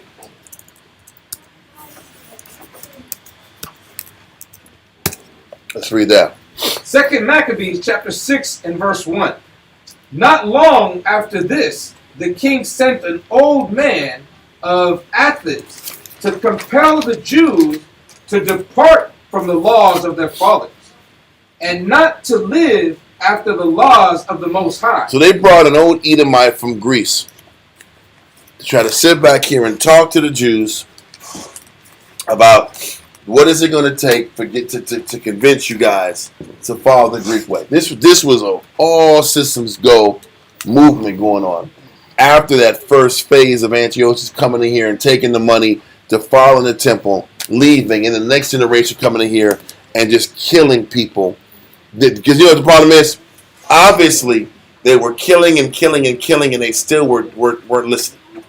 So now they're going to bring in a negotiator, or what do you call an arbitrator, to come in and talk with the people and try to convince them to switch over to their way and their path. That's like a priest brought in from the conquistadors before they burned the Indian at the stake to get him to accept Christ. Yep. But the Catholic way. Yep. Yeah. God. And let's reason with these people and see if we can reason with them. Because Antiochus wants this to happen, so let's get it done. So read on. Verse 2. And to pollute also the temple in Jerusalem, and to call it the temple of Jupiter Olympius. Why are they trying to call it the temple of Jupiter Olympus? We just read it in the Josephus. The Samaritans renamed their temple the temple of Jupiter Olympus. So they say, okay, we're going to use the same model that the Samaritans used in Mount Gerizim and try to convince Israel to do it the way they do it in Mount Gerizim in the city of Shechem. And this is what's pissing the Jews off even more. So read verse 2 again. Verse 2. Close the door, guys. And to pollute also the temple in Jerusalem, and to call it the temple of Jupiter Olympius, and that in Gerizim. Gerizim is just misspelled Gerizim. Not misspelled, just the Greek spelling for Gerizim. So it's they're trying to get us to pattern our temple like the temple in Mount Gerizim. Read on. Of Jupiter, the defender of strangers. So then and that was why they called it the temple of Jupiter. They called it the temple of Jupiter because Jupiter, I guess according to their belief system, was the defender of the nations. So they're trying to get our people to incorporate believing in idolatry that is all-encompassing to the nations and not ostracizing the nations. Yeah. Because that was their beef. That was the beef with our belief. That's the issue that even the nations have now with our belief. Their ways are not like ours. No, not just that. But how come we're not included? How come we're not included in this doctrine? Yeah. How come you're only focusing on the Jew? How come you're not? There's no good news for the strangers in the nations. That's the problem with it. That's their problem with it. So what the nations in Samaria did is they said, we're going to call this the temple of Jupiter, and Jupiter is the house of the defending of all strangers. And that way, if we do that to Jupiter, we can teach the doctrine and say, hey, the Greeks are involved also. That's like us accepting white Jesus. That's my point. You know, Caesar Borgia. What's wrong with Caesar Borgia being in your living room? And all the nations are going to be in locked in step with us when we run the kingdom again. That's what this is saying. We would have to do. Okay, Esau, the Greeks going to be sitting back here. When Christ comes back, the Greeks going to be with us at the end of the time, running the kingdom, running the world. There'll be a class. Red, yellow, black, and white. You're all sitting back here running the world together. Or why don't you serve Allah? Allah is for everybody. Yeah. Anybody could be a Muslim. Yes. You know, that's that world religion. Yep. That everybody could be a part of this. Mm-hmm. And everybody wants you to be a part of some type of world religion that everybody can involve themselves in. Coexist. Yeah, let's coexist. with all of those symbols. Yeah. And this is what the doctrine is being pushed back then. This is the doctrine of submission. I'm going to use one of Dawi's words. I'm just going to paraphrase it. This is the doctrine of submission. Listen, no. This is the doctrine of giving in.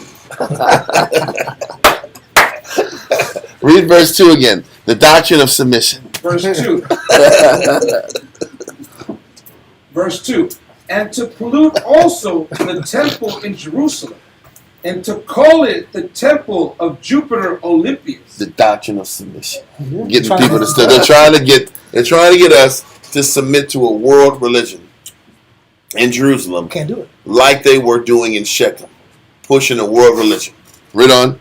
And that in Gerizim of Jupiter, the defender of strangers, as they did desire that dwelt in the place. He's like, the desires of the people in Gerizim wanted to push the defending of strangers. We want you guys to sit back and do the same thing. You can still sit back here, like, remember the helper or the servant of Ptolemy Philadelphia said, yeah, this guy sounds like our guy. This is a different name. It's the same thing. They're trying to get us to mesh these concepts. And why are they trying to do this?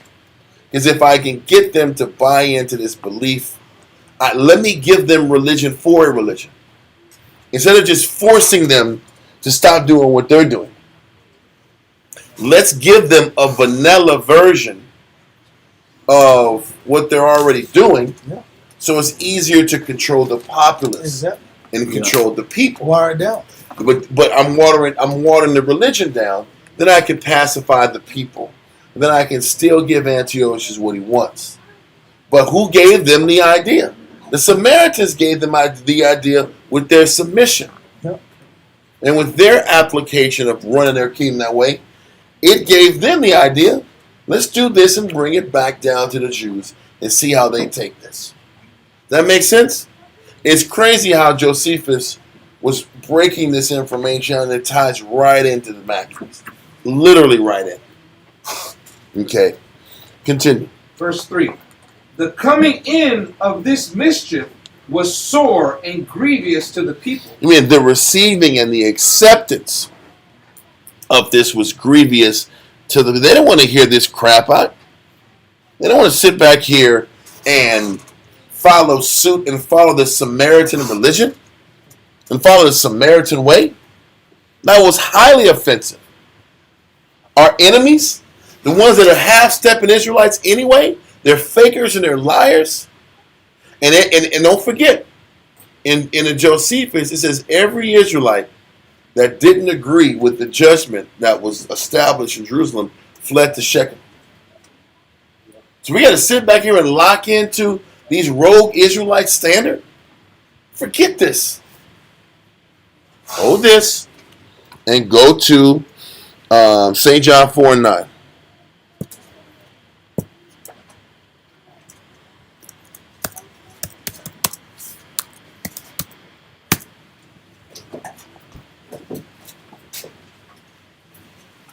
Ready? Mm-hmm. St. John chapter 4 and verse 9. Then said the woman of Samaria unto him, How is it that thou, being a Jew, askest drink of me, which am a woman of Samaria? For the Jews have no dealings with the Samaritans. We have no dealings with one another. The Jews didn't sit back here and connect with the Samaritans because of all this bad blood and hostility. So now we don't deal with each other. We don't even sit back here and you ask me for water. We don't even do anything. We don't even sit together. So now we got to follow their religion, knowing that they sold out because they have no spine. Now the tensions are getting even higher. And they're not buying what this Athenian man is trying to sell. Okay. Now let's go back to verse 4 in 2 Maccabees 6. 2 Maccabees chapter 6 and verse 4. For the temple was filled with riot and reveling by the Gentiles. So it says the temple was filled with riot and reveling by the Gentiles. Read on. Who dallied with harlots and had to do with women within the circuit of the holy places. So the Greeks were sitting back here and dealing with harlots and had to do with women within the circuit of the holy places. Listen, we know what the Greeks do, and we know what they're into. You think they were just dealing with women harlots? They were not just dealing with women harlots. That's not how the Greeks roll.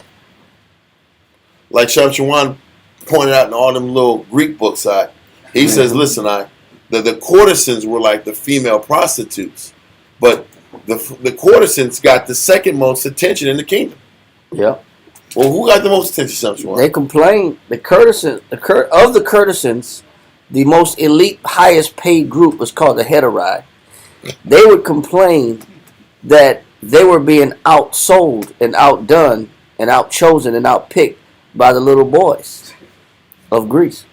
So the wealthy elite class of Greece loved the little boys more than they loved the highest paid prostitutes. And it also lets you know where are all those parties that were being done once a month on Antiochus' birthday. They were being done in the temple. And the revelings and all the wickedness was being done at the temple. The open space for everybody to watch. What better way to convince the people to buy into this negative way, this new way of living? So you had to wear ivy, you had to show up at that temple, and you had to get down with everybody else. You had to participate. They were closing the doors for that too. No, we got to see you do something. This is what was happening on the temple grounds. That was already when the temple was already gutted out, and it was just 4 walls. It was 4 walls in the outer court. It was 4 walls inside the building. The damn Holy of Holies cloth was taken off. It was a disgrace. The hippodrome, huh? Brother. That's what it was. So this is what's happening in the midst of these parties, in the midst of the temple being defiled. Now they're coming in trying to get us to sit back here and just go all the way in and let this temple, let's make this temple the temple of Zeus, the temple of, what's his name, Jupiter. Let's do this. Okay, read on. And besides that, brought in things that were not lawful. Of course. Listen, the act of having sex at the temple was unlawful. But keep going. The altar also was filled with profane things, which the law forbiddeth. Mm-hmm. Neither was it lawful for a man to keep Sabbath days or ancient feasts, or to profess himself at all to be a Jew. Done. And in the day of the king's birth, every month. In the day of the king's birth, every month. Let's say it's the 18th. The 20th. Every month on that 20th. Read on. They were brought by bitter constraint. So they were forced by bitter constraint. Read on. To eat of the sacrifices. And when the feast of Bacchus was kept, the Jews were compelled to go in procession to Bacchus, carrying ivy. Listen, if you got something on that, now it's the time. Bacchus is the festival of orgies. I know this. Revelings. And you had to bring a sacrifice. Revelings. Yeah, and you had to bring something to the party. Well, you know, You think it's some juice boxes out, some fruit punch out? well, You had to bring some fruit punch to the party out? No. you know, Philo go into detail about it, but even he says, I'm not even going to further go into detail about it. You might as well talk about it a little bit. Well, no, Let's bring the green book out. Huh? What was the party about? Man, you know, I don't even want to put them out there. It was 2 of them that was major. It was 2 of them that was major with it. Yeah, at the end, one part of the last things that you would do is ravish the little boys. That's after you did everything else? After you've eaten and gorged yourself, after you've drank a surplus of wine, and you've commingled. And once the food settles down, down, then one of the last things you do is indulge yourself in as many little boys you can catch. Now they got to a point in the time of the Romans, though, down the line, that they had to outlaw the celebration of Bacchus because it was too many violent acts. It intensified from, I guess I'm trying to find a better word for it, but I guess the orgies. I guess I'm gonna put this say it. It intensified from that to murders. And it was common. Like, you know how you go to Fiesta, everybody's going to Fiesta at a good time. All of a sudden, cats get shot and cats get beat up and people go to jail. Well, these gatherings got so intense that it went from there to just violence and bloodshed. And so they had the Romans had to, in particular, ban it. This is way down the line, though. Bro. I'm just saying that the spirit. People think. Kevin Hart and his pizzas and 7 cheeses. Yeah. I saw that skit he did. They're breaking down how the cheeses were representing the different preferences. Yeah. He talked about that too? He's talking about how he went to this rich guy's house and he had all these pizzas. He had they had 7 cheeses. He was emphasizing these pizzas. Come on, it bro. was this whole conspiracy about what they represented. Was he joking or was he so? No, it was a story. It was a real story. Yeah. But all these celebrities talk about this pizza. Yeah. But it shows that there's no, like, we're thinking that's the peak of the negative.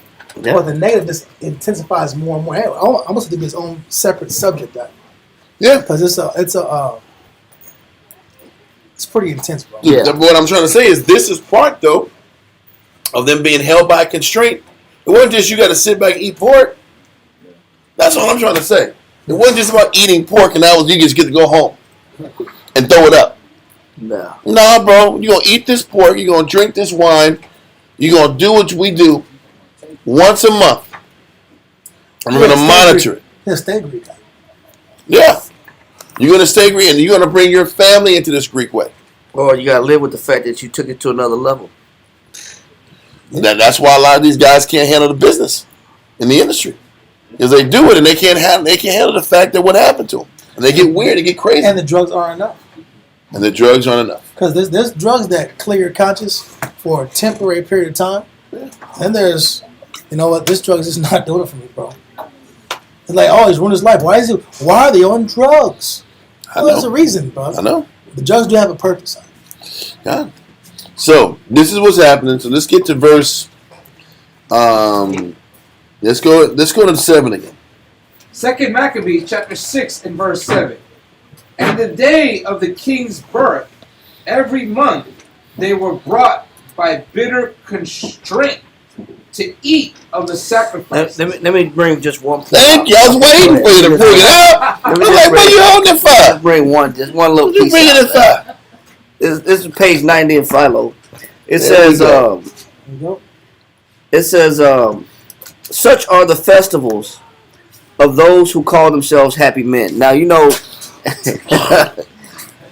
Call themselves happy men? Yeah, That's funny. there's another word for happy. Oh, yeah. 3-letter word. There's a 3-letter word for happy. You know, so remember that There's a lot of pride going on. it's a lot of pride going on, but to be considered happy.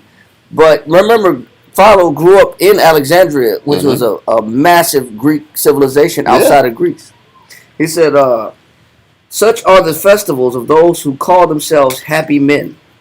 And even while they confine their unseemly conduct within their houses and unconsecrated places, they appear to me to be less guilty. But when, like the rush of a torrent, carrying everything away with it like a flood, it says their indecency approaches and insults the most holy temples. Bro. Meaning, when they get riled up in their festivals, he said it's like a flood. He said first they start off in their homes, but then it goes out into the streets. Wow. He says,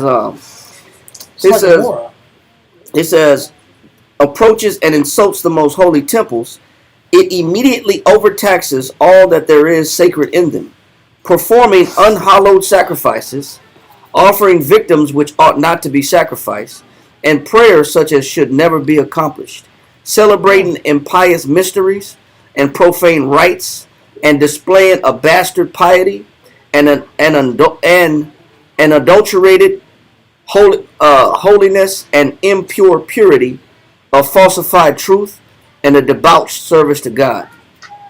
It says, and beside all this, they wash their bodies with baths and purifications, but neither they desire nor endeavor to wash off the passions of their souls, by which their whole life is polluted. It says, and they are eager to flock in the temples in white garments, So this So they're going. That's what they're going to the temple doing this. The Right. party's at the temple. but they're doing it all white parties.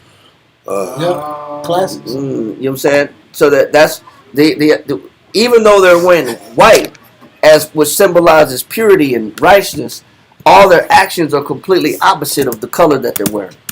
And we know Diddy had an all white party. He was known for his all white parties. He says. It says, and they flocked to the temples in white garments, clothed in robes without spot or stain. They went to the cleaners. They took them to the cleaners.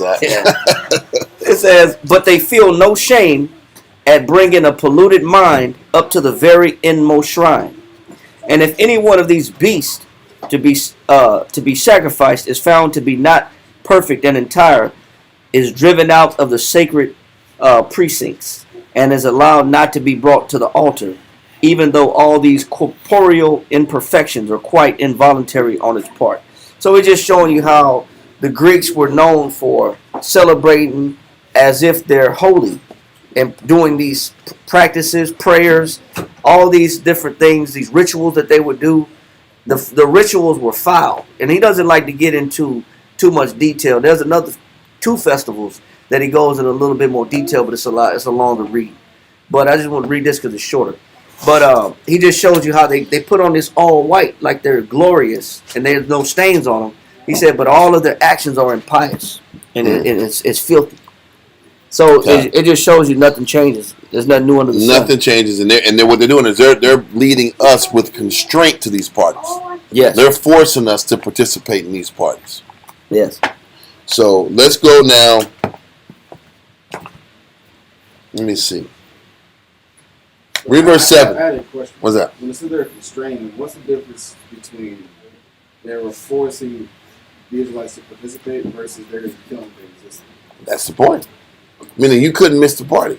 Well, that's what I'm saying. Like, if they're forcing, they still went along with it versus choosing to die. Exactly. That's the point. But they had already been doing that with the food and with the not circumcising their children. It's almost like how sin is.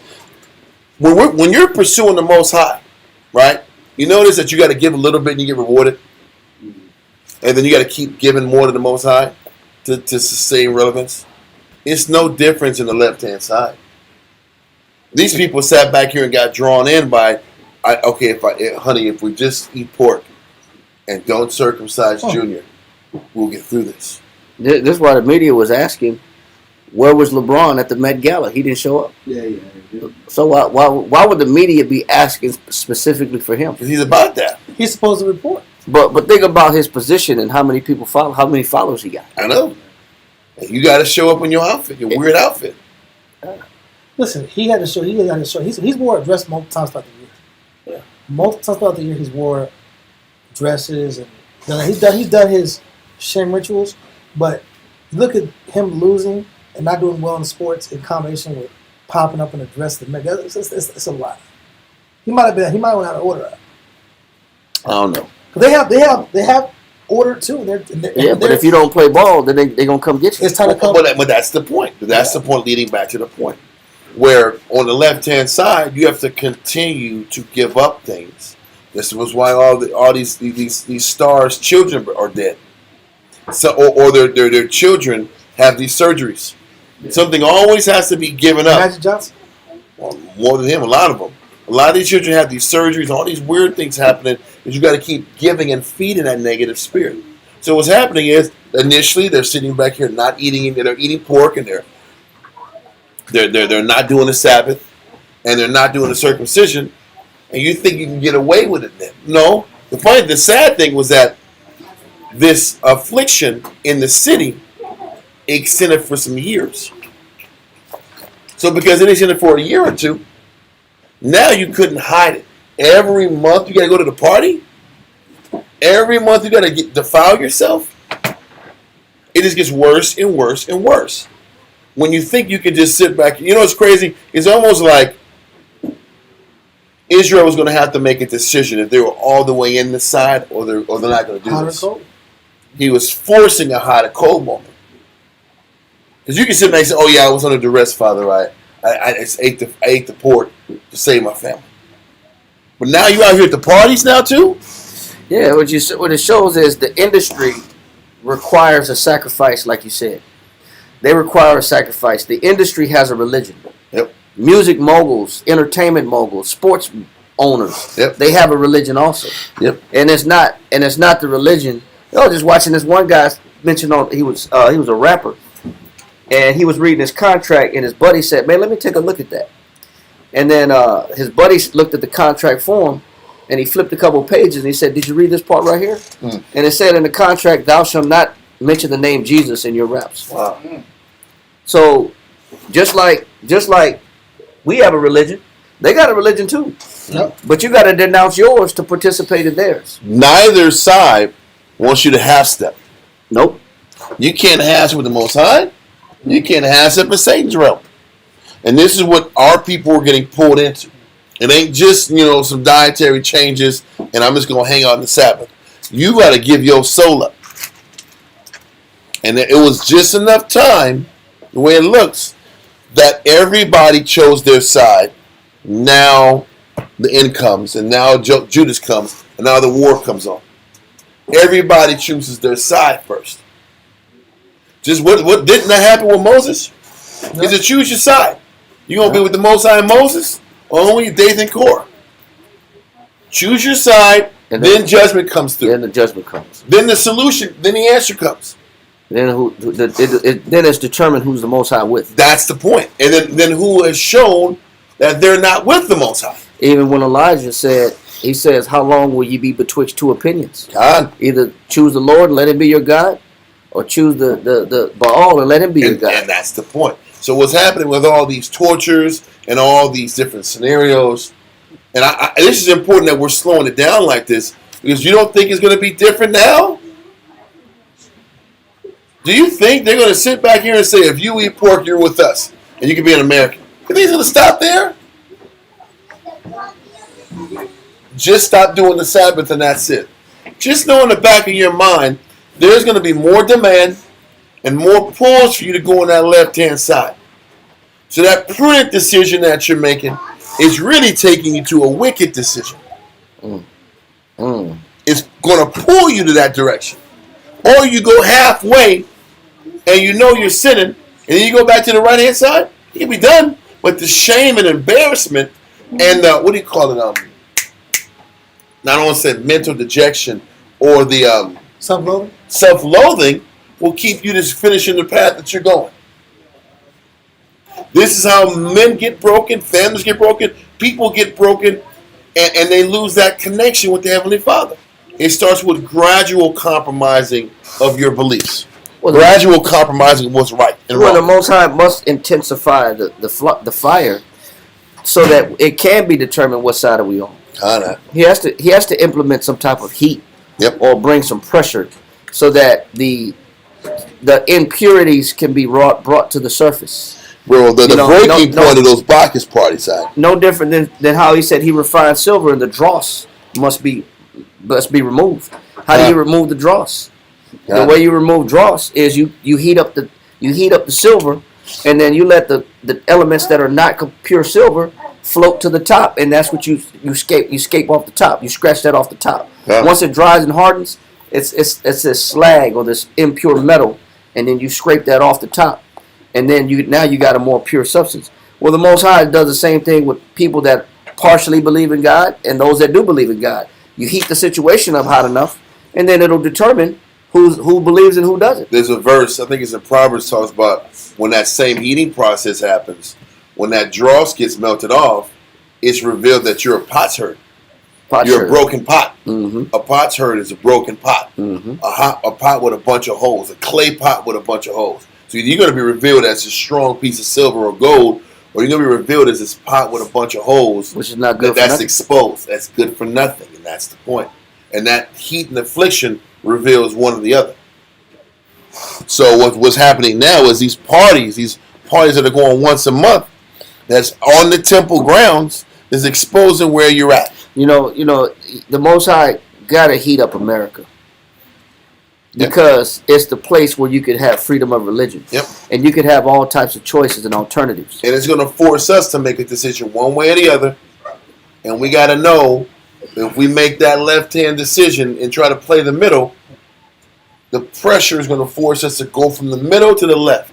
Yep. And we're not going to be able to play the middle nowhere. Because right now we can play the middle. Yep. You know, it's almost like you could be at work, you can have some fringes on, get away with it. You can not eat pork and get away with it. You can commingle yourself with all the little parties or the little. You can say my religion doesn't let me eat pork. Oh yeah, I'm not giving no Valentine. I'm not bringing no donuts for Valentine's Day. Or I can say my razor bumps are bad, so I can't cut my beard. I get a shaving you can profile. play those angles up. Get a shaving profile. Yeah. Where I can be omitted from shaving because it's a skin issue versus saying no, this is a religious issue. And there's a lot of people that made that choice during the vaccine situation where they had to decide: do I take it or do I don't? Do I lose my job? Do I lose my job? Do I believe in it or do I not believe in it? Yeah. But many situations like this, the Most High require so that it can be revealed and manifested what side you stand on. And I think it's just going to be more of the same. And you know, it answers the question we were at as we was going to. It was like, damn, man, is the prudent way the best way? We're saying the prudent way ain't the good way. The prudent way is not the best way. Because where we're starting off, with the prudent guys, like, let's just sit back and eat this pork, honey, and this miss the Sabbath will be okay. Temporary. Now you're in the party. Now you're in the club, getting banged out. You're like, I wasn't expecting this. Life is over. You might as well have been dead. That's what I should have just got finished off and killed. Versus this, or the prudent way it's the slow play, and it's the slow play or preserving yourself for the inevitable. Yep. Because you still got to make that decision. You still got to make the decision down the line anyway. Kinda. The prudent way is just the slow route to making the decision. Yep. I'm not ready to make the decision. Because when that party's going and that douche, you're at the Coliseum. Every 18th, there it goes. Come here. It's your turn now. It's like, oh man, I choose death. I chose death. No. Are you at the party? How much you love your life? And everybody's like, don't sip that Kool-Aid. Don't drink that party juice. That's the purpose of trying to make that. I don't remember. Did you get some jungle juice? Oh man, yeah. Baby oil. Yeah, but you got 1,000 bottles of baby oil in the room. Like, what's all those liquids over there for? Yeah. You'll find out later. Oh, come on, bro. I thought Puffy had his own wine, his own liquor. Yeah. No, I'm just saying though. But now when you see all them bottles of baby oil in the room, you know what I'm saying? You think he invested in something else? Exactly. So we see where this is going, right? And you see what happens playing that middle road. The Greeks are going to force you to go all the way to the left. They were going to force that decision. So let's continue. Let's go to verse 7 again from the top. 2 Maccabees chapter 6 and verse 7. And in the day of the king's birth, every month they were brought by bitter constraint to eat of the sacrifices. And when the feast of Bacchus was kept, the Jews were compelled to go in procession to Bacchus. I mean, they were coerced to continue with these processes. Read on. Carrying ivy. Moreover, there went out a decree to the neighbor cities of the heathen by the suggestion of Ptolemy against the Jews, that they should observe the same fashions and be partakers of their sacrifices. So once again, whether it was the king of the south or the king of the north, they're saying, yeah, they got to sit back here and be a part of all these sacrifices too. They got to do everything we do. If they're going to be with us, they got to do everything that we do. On a religious level, on a social level, on a dietary level. It was everything. Listen, you got to read between the lines here. These are supposed to be records history. They're not going to sit back here and get all raunchy with it. But you got to read between the lines and understand what they were saying. You got to do everything that we do. Have every habit, have every way that we do. Read on. Let me read this real quick. It says, in Greek culture, ivy is strongly associated with the god Dionysus, the god of wine, revelry, fertility, and symbolizes eternal life, fidelity, and love. Yeah. So are you gonna get down with the love with the program? homies? Zach. Yeah. That's what it was. Zach. Kind of like Yeah. something. Listen, I'm going there because they like to sit back here and fake it on TV how the Greeks and love their wives. And no, that's not what you read. The wives were on the back burner. They had their young boys, and that's what they did. And the wives were I think they were explaining in one of the readings that the wives stayed in the inner part of the house. Mm-hmm. There are different outer layers that they had in Greek homes. Yes. So homes were like squares, and the rooms were broken down like squares. And the woman just stayed in the middle. Whatever else happened outside, don't come out of the middle. We gonna do our things out here. The whole outside part was men caves, and you know what what's about with the men caves, and that's the truth. We read. I read it how they didn't marry until they got to their 30s. They weren't. That didn't mean they weren't sexually active. They just didn't marry until they were in their 30s. And also, Philo talks about how that they love to go to particular islands and perform their debauchery. And if you look at a lot of what the wealthy like to do, such as Epstein Island, such as the island of Lesbos. Yep. So he said that a lot of times the islands were places of security and safety so they could perform their rituals. They sought out island locations. Bahamas, they do a lot. They go to Bahamas, do a lot of things in the Bahamas because it's off limits. It's not necessarily under certain restrictions. Everybody's paid off over there. Yep. Yes, sir. Actually, Epstein Island had an island of the children, and that's where Epstein would get his children from. Man, I know there was a Greater St. George and a Lesser St. George. Yeah, Little St. James. Or St. James, what's it called? Yes, we call it Little St. James. The Little St. James and the Greater St. James, and he owned the Greater St. James or something like that. And these are privatized islands. And there's plenty the Jekyll Island. What's the name of that book you got? Well, that's in Georgia though. Yeah, but what's the name of it? The Creature from Jekyll. The Creature from Jekyll Island. Yes. Yeah, but a lot, and that is another island. That's what they did. The banking industry holds secret meetings. Yeah. On these islands. Yep. They all come together and do their things. But once again, verse 8. Give me verse 8 again. Verse 8. Moreover, there went out a decree to the neighbor cities of the heathen by the suggestion of Ptolemy against the Jews, that they should observe the same fashions and be partakers of their sacrifices. And whoso would not conform themselves to the manners of the Gentiles should be put to death. Then might a man have seen the present misery. Read on. For there were 2 women brought who had circumcised their children, whom when they had openly led round about the city. So they led them around the city to embarrass them, to shame them. People were throwing food at them. They were disgracing them. This is what they do to create shame and fear amongst the people. The scripture says, them that sin bring before all, so all may fear. But Esau does that on the left-hand side too. So they sat back here, judge, jury, execution. We're going to sit back and walk you through the city of Jerusalem and embarrass you and shame you. And at the very end, we're going to kill your 2 children. And everybody's going to see it in this public execution. Read on. The babes hanging at their breasts, they cast them down headlong from the wall.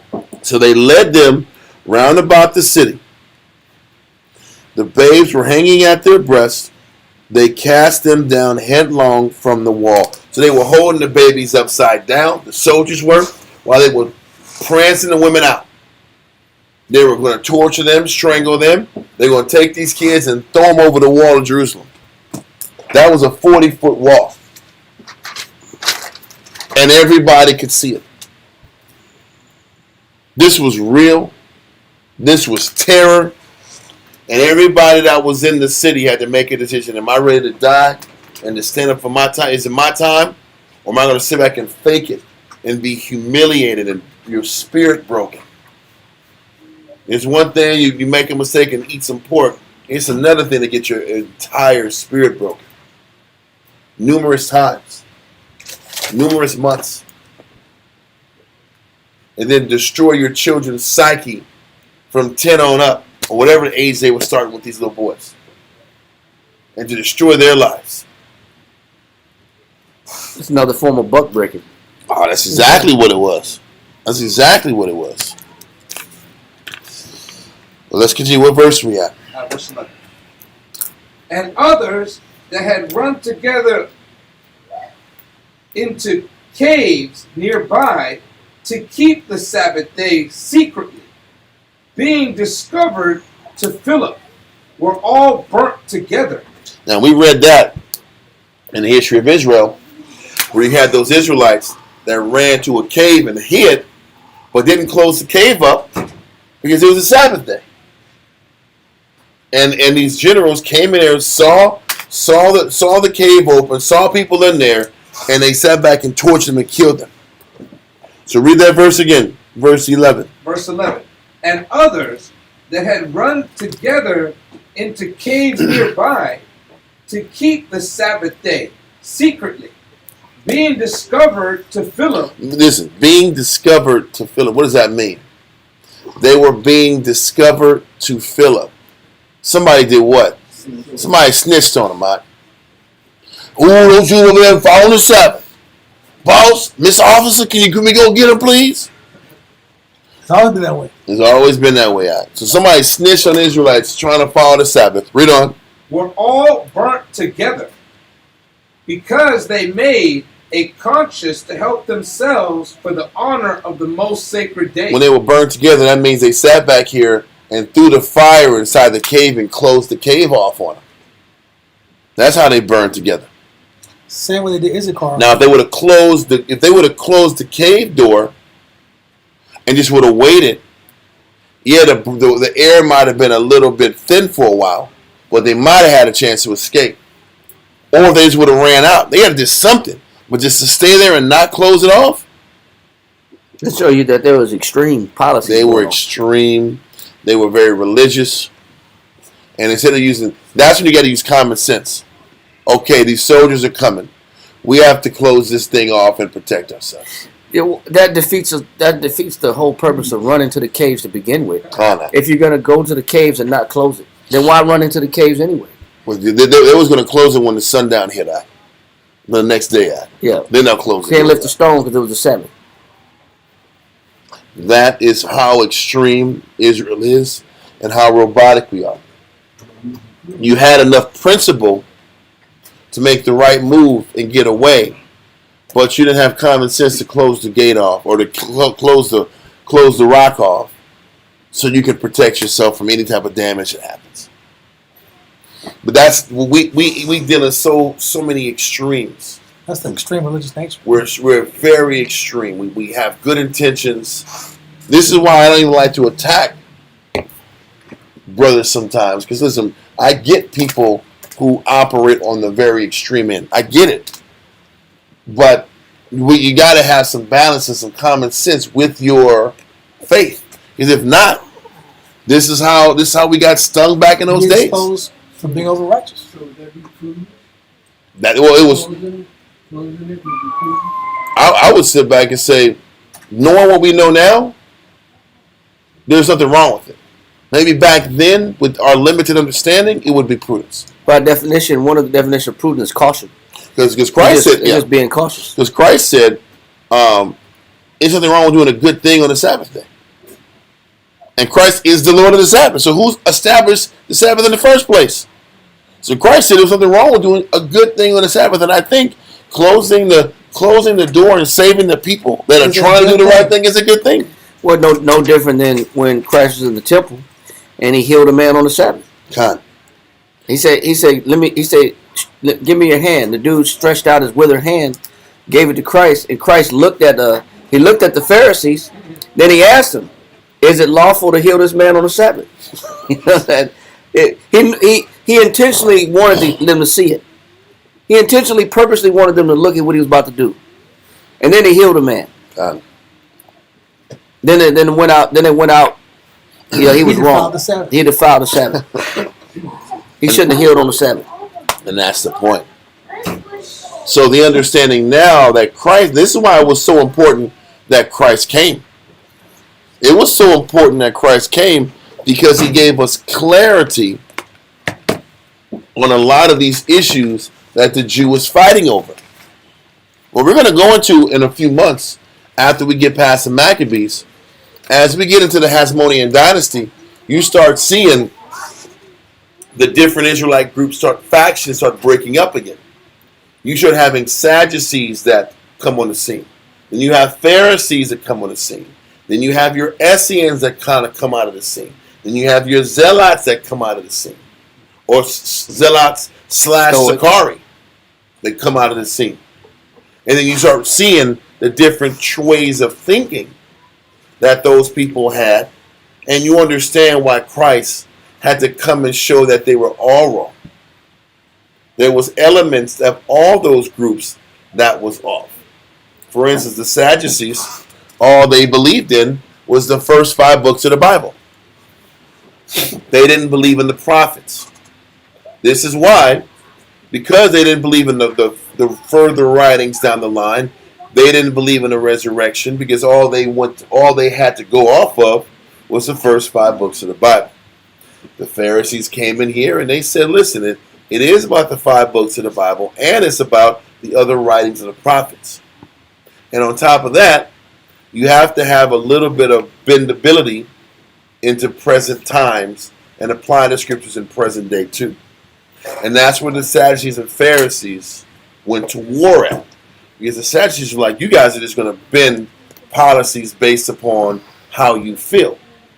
What benefits you? What benefits you? Because that's what was happening a lot. And that's what the Pharisees were doing a lot, like with the Korban. Is it about the practicality of it, or is it about bending laws to enrich yourself? And that's what the Pharisees were doing.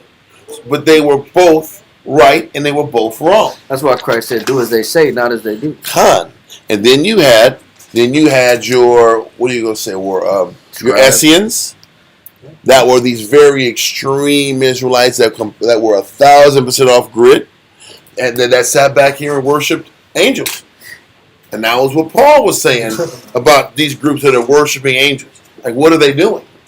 He was stinging the extremes of the Essenes.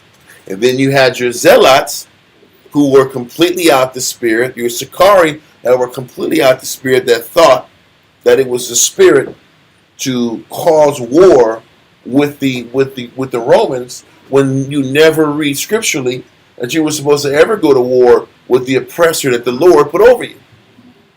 So that was foolish also. And Christ came, and through all of his teachings, he was explaining the proper way to navigate with the scriptures and the understanding of the Torah, how to operate moving forward. And he gave understanding to the extremes of the Sadducees and the Pharisees and the Essenes and the Zealots, when he says, give unto Caesar what's Caesar's. Everybody was tripping and wanted to fight and kill over the increased taxes. Christ said, give them what they're asking for. That kills the Zealot spirit. What am I trying to say? The answer to a lot of these discrepancies in the law is Christ. But Israel wants to stay in the law and get so caught up into this, when you have to look at the book in its totality to have a better understanding of things so you can make better decisions. I can understand why the people who left Jerusalem, because we were being forced to break the laws, left and was thinking that if I break the laws out here, I might as well go back to Jerusalem and break the laws. So I can understand that thinking. But that group that was out there that perished in that cave needed to understand what Christ was teaching. And if they would have understood what Christ was teaching, if they would have been around for Christ, they would have had the pieces of the puzzle to make more sense. Yep. They wouldn't have just died like that. Because Christ even had to show how David ate the showbread and was not guilty. But yeah, exactly. But the problem is they could have read that too, but they didn't read it, or they didn't have the ability to process that understanding. You know, when the heat is on, your house is being overthrown, you're running for your life, it's hard to make the right choice. Huh? Especially you're in survival mode. You're in fight or flight mode. And you had enough common sense and fight to do the right thing initially, to get out. That was right in itself. And then you sit back here and you screw the pooch and keep the door open. Yeah. Or you keep the rock open. But Or you don't fight back. Yeah. so the whole point is that there was a lot of flaws and mistakes, and Christ had to come back down and reteach us. And then you got the story of David and Goliath, which is one of the most well-known stories ever in the Bible. Yep. Where Israel was shaken and afraid of their enemies in a wartime posture. Huh? And the Most High was with a little shepherd boy that refused to fight. I mean, refused to be afraid because he had faith that the Most High would come through for him. Yeah. So along with these testimonies and these stories, why would you run to begin with? Why not turn and fight? You know what I'm saying? If you really believe the Most High with you.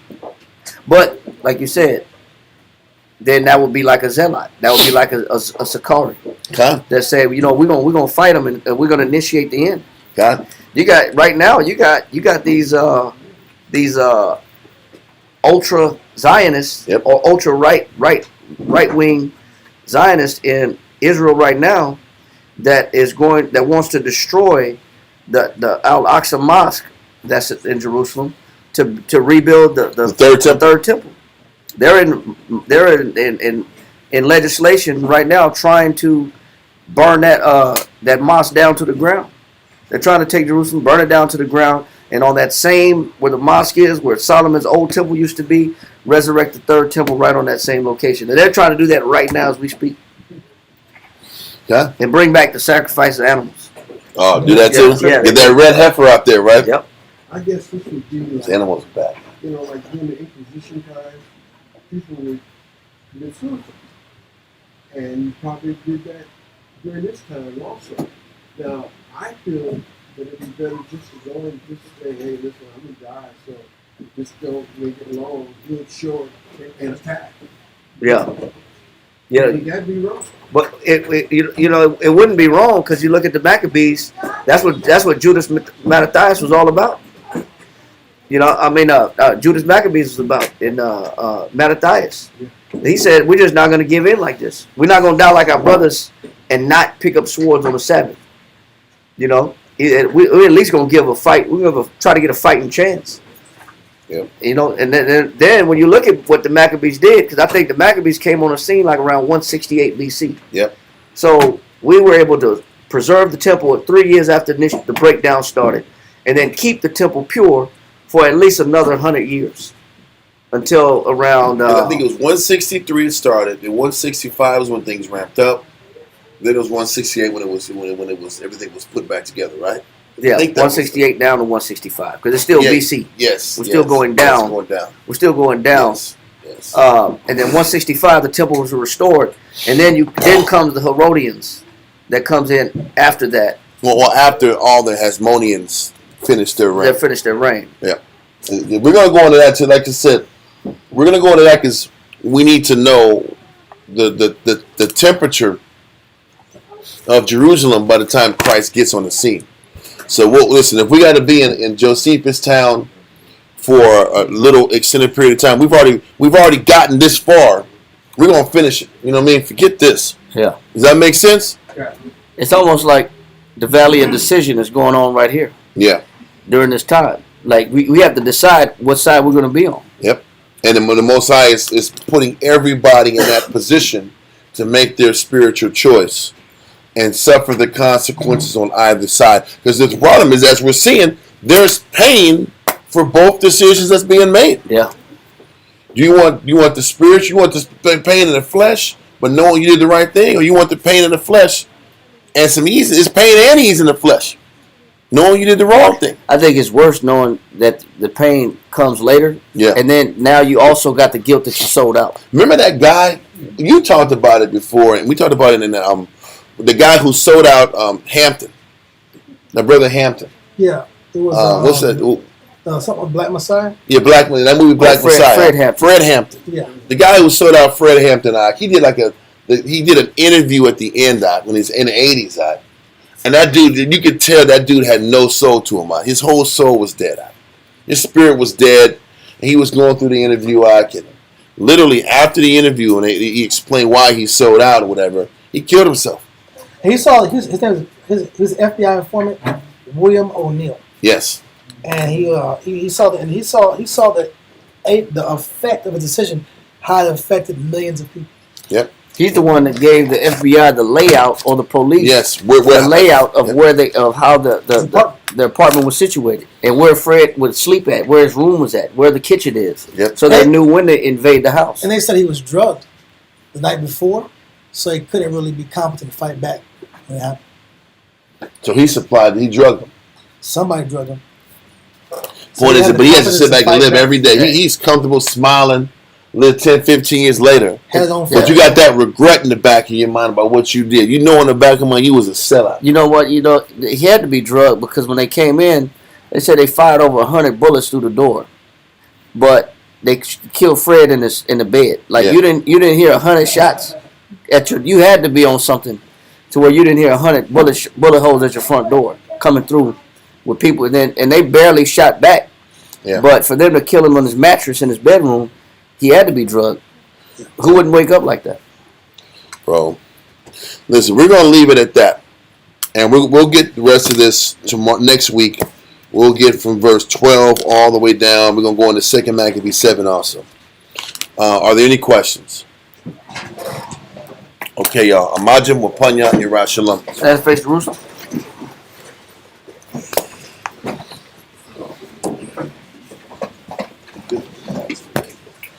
Nope, this one. Nope, this one. Time. Heavy. Yeah, a lot of info. Yahweh. Yahweh. In the name of Yahweh Shai. In the name of Yahweh Shai. Please listen to us right now. Please listen to us right now. Send Michael. Send Michael. And the righteous angels. And the righteous angels. To watch over. To watch over. Bless. Bless. Heal. Heal. Protect. Protect. And make strong. And make strong. The people of Yahshua. People of Yahshua. Also send unto us. Also send unto us. Much wisdom. Much wisdom. Much knowledge. Much knowledge. Much understanding. Much understanding. Much patience. Much patience. Much faith. Much faith. Much brotherhood. Much brotherhood. And much love. And much love. Spiritual power. Spiritual power. And forgive all of our sins. And forgive all of our sins. Yahweh Shai come quickly. Yahweh Shai come quickly. For indeed. For indeed. Is our hope. Is our hope. Always. Always. And forever. And forever. Amen. Amen.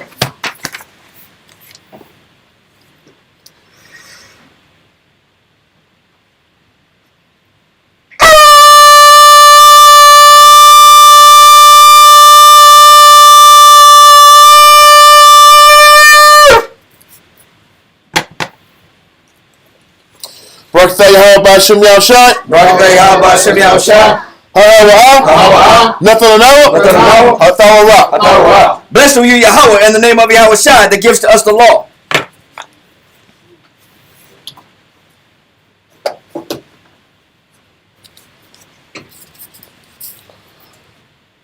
Baruch Yahweh B'Shem Yahushai. Baruch Yahweh B'Shem Yahushai.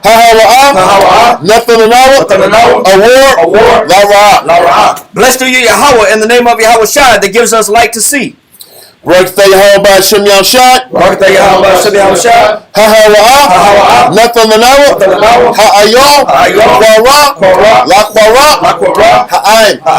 Blessed are you, Yahweh, in the name of Yahweh Shai that gives us the ram's horn to call the people. Baruch Yahweh B'Shem Yahushai. Baruch Yahweh B'Shem Yahushai. Shaman, Zayat, Lamashak, Yashua. Blessed are you, Yahweh, in the name of Yahweh Shai that gives us the olive oil to anoint Israel. Psalms 92. It is a good thing to give thanks unto the Lord. It is a good thing to give thanks unto the Lord. And to sing praise unto thy name. And to sing praise unto thy name. O Yahweh. O Yahweh. To show forth thy loving kindness in the morning. To show forth thy loving kindness in the morning. And thy faithfulness every night. And thy faithfulness every night. Upon an instrument of 10 strings. Upon an instrument of 10 strings. And upon the psaltery. And upon the psaltery. Upon the harp. And upon the harp. With the solemn sound. With the solemn sound. For thou, Yahweh, For thou, Yahweh, hast made me glad through thy work. Has made me glad through thy work. I will triumph. I will triumph in the works of thy hands. in the works of thy hand. O Yahweh, O Yahweh, how great are thy works, how great are thy works, and thy thoughts are very deep. and thy thoughts are very deep. A brutish man knoweth not, A brutish man knoweth not, neither doth the fool understand this. neither doth the fool understand this. When the wicked spring is the grass, When the wicked spring is the grass, and when all the workers of iniquity do flourish, and when all the works of iniquity do flourish, it is that they should be destroyed forever. it is that they shall be destroyed forever. But thou, Yahweh, But thou, Yahweh, art most high forevermore. art most high forevermore. For lo, thy enemies, So lo thine enemies, O Yahweh, O Yahweh, for lo, thy enemies so lo thine enemies shall perish. shall perish. All the workers of iniquity All the works of iniquity shall be scattered. shall be But scattered. my horn shalt thou exalt, But my horn shalt thou exalt, like the horn of a unicorn. like the horn of a unicorn. I should be anointed I shall be anointed with fresh oil. with fresh oil. Mine eye also shall see Mine eye also shall see my desire my desire on my enemies, on my enemies, and my ears shall hear and my ears shall hear my desire of the wicked of the wicked that rise up against me. that rise up against me. The righteous shall flourish like the palm tree. The righteous shall flourish like the palm tree. He shall grow like a cedar in Lebanon. He shall grow like a cedar in Lebanon. Those that be planted in the house of the Lord Those that be planted in the house of the shall Lord flourish in the course of our power. shall flourish in the course of our power. They shall still bring forth fruit in old age. They shall still bring forth fruit in old age. They shall be fat and flourishing, They shall be fat and flourishing, to show that the Lord is upright. to show that the Lord is upright. He is my rock, He is my and rock, there is no unrighteousness in him. and there is no righteousness in him. By Hashem Yahushua. By Hashem Yahushua. Psalms 133. Shiyar, Shayar, Hama'ayawa, Iowa, Radawad, Ladawad, Hana, Hana, Ma, Ma, Tawab, Tawab, Wama, Wama, Na'ayam, Na'ayam, Shabbat, Shabbat, Akim, Akim, Gam, Gam, Yachad, Yachad, Hashemad, Hashemad, Atawab, Atawab, Ayo, Ayo, Harash, Harash, Yerad, Yerad, Ayo, Ayo, Hazaquan, Hazaquan, Zaquan, Zaquan, Aharad, Aharad, Shayarad, Shayarad, Ayo, Ayo, Kaya, Kaya, Madawathiyah, Madawathiyah, Katal, Katal, Karamwan, Karamwan, Shayarad, Shayarad, Ayo, Ayo, Aroya, Aroya, Tazayawan, Tazayawan, Kaya, Kaya, Sham, Sham, Tazawah, Tazawah, Yahweh, Yahweh, Habaraka, Habaraka, Kayaya, Kayaya, I, Hadwallah, Hadwallah, By Hashem Yahushua. By Hashem Yahushua. Psalms 133 in English. Behold, how good and how pleasant it is for brethren to dwell together in unity.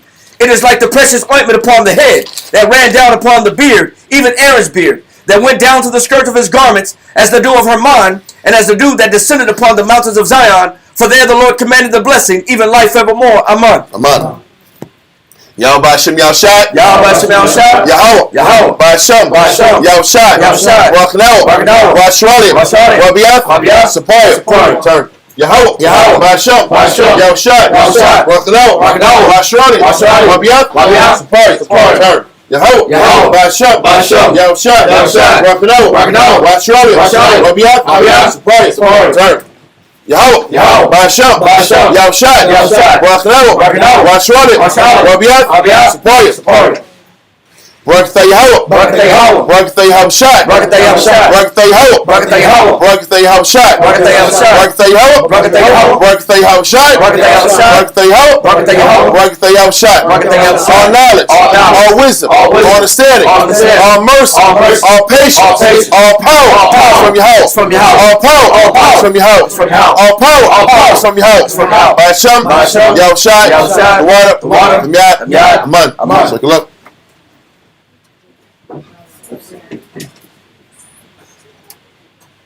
Oh, he's not here.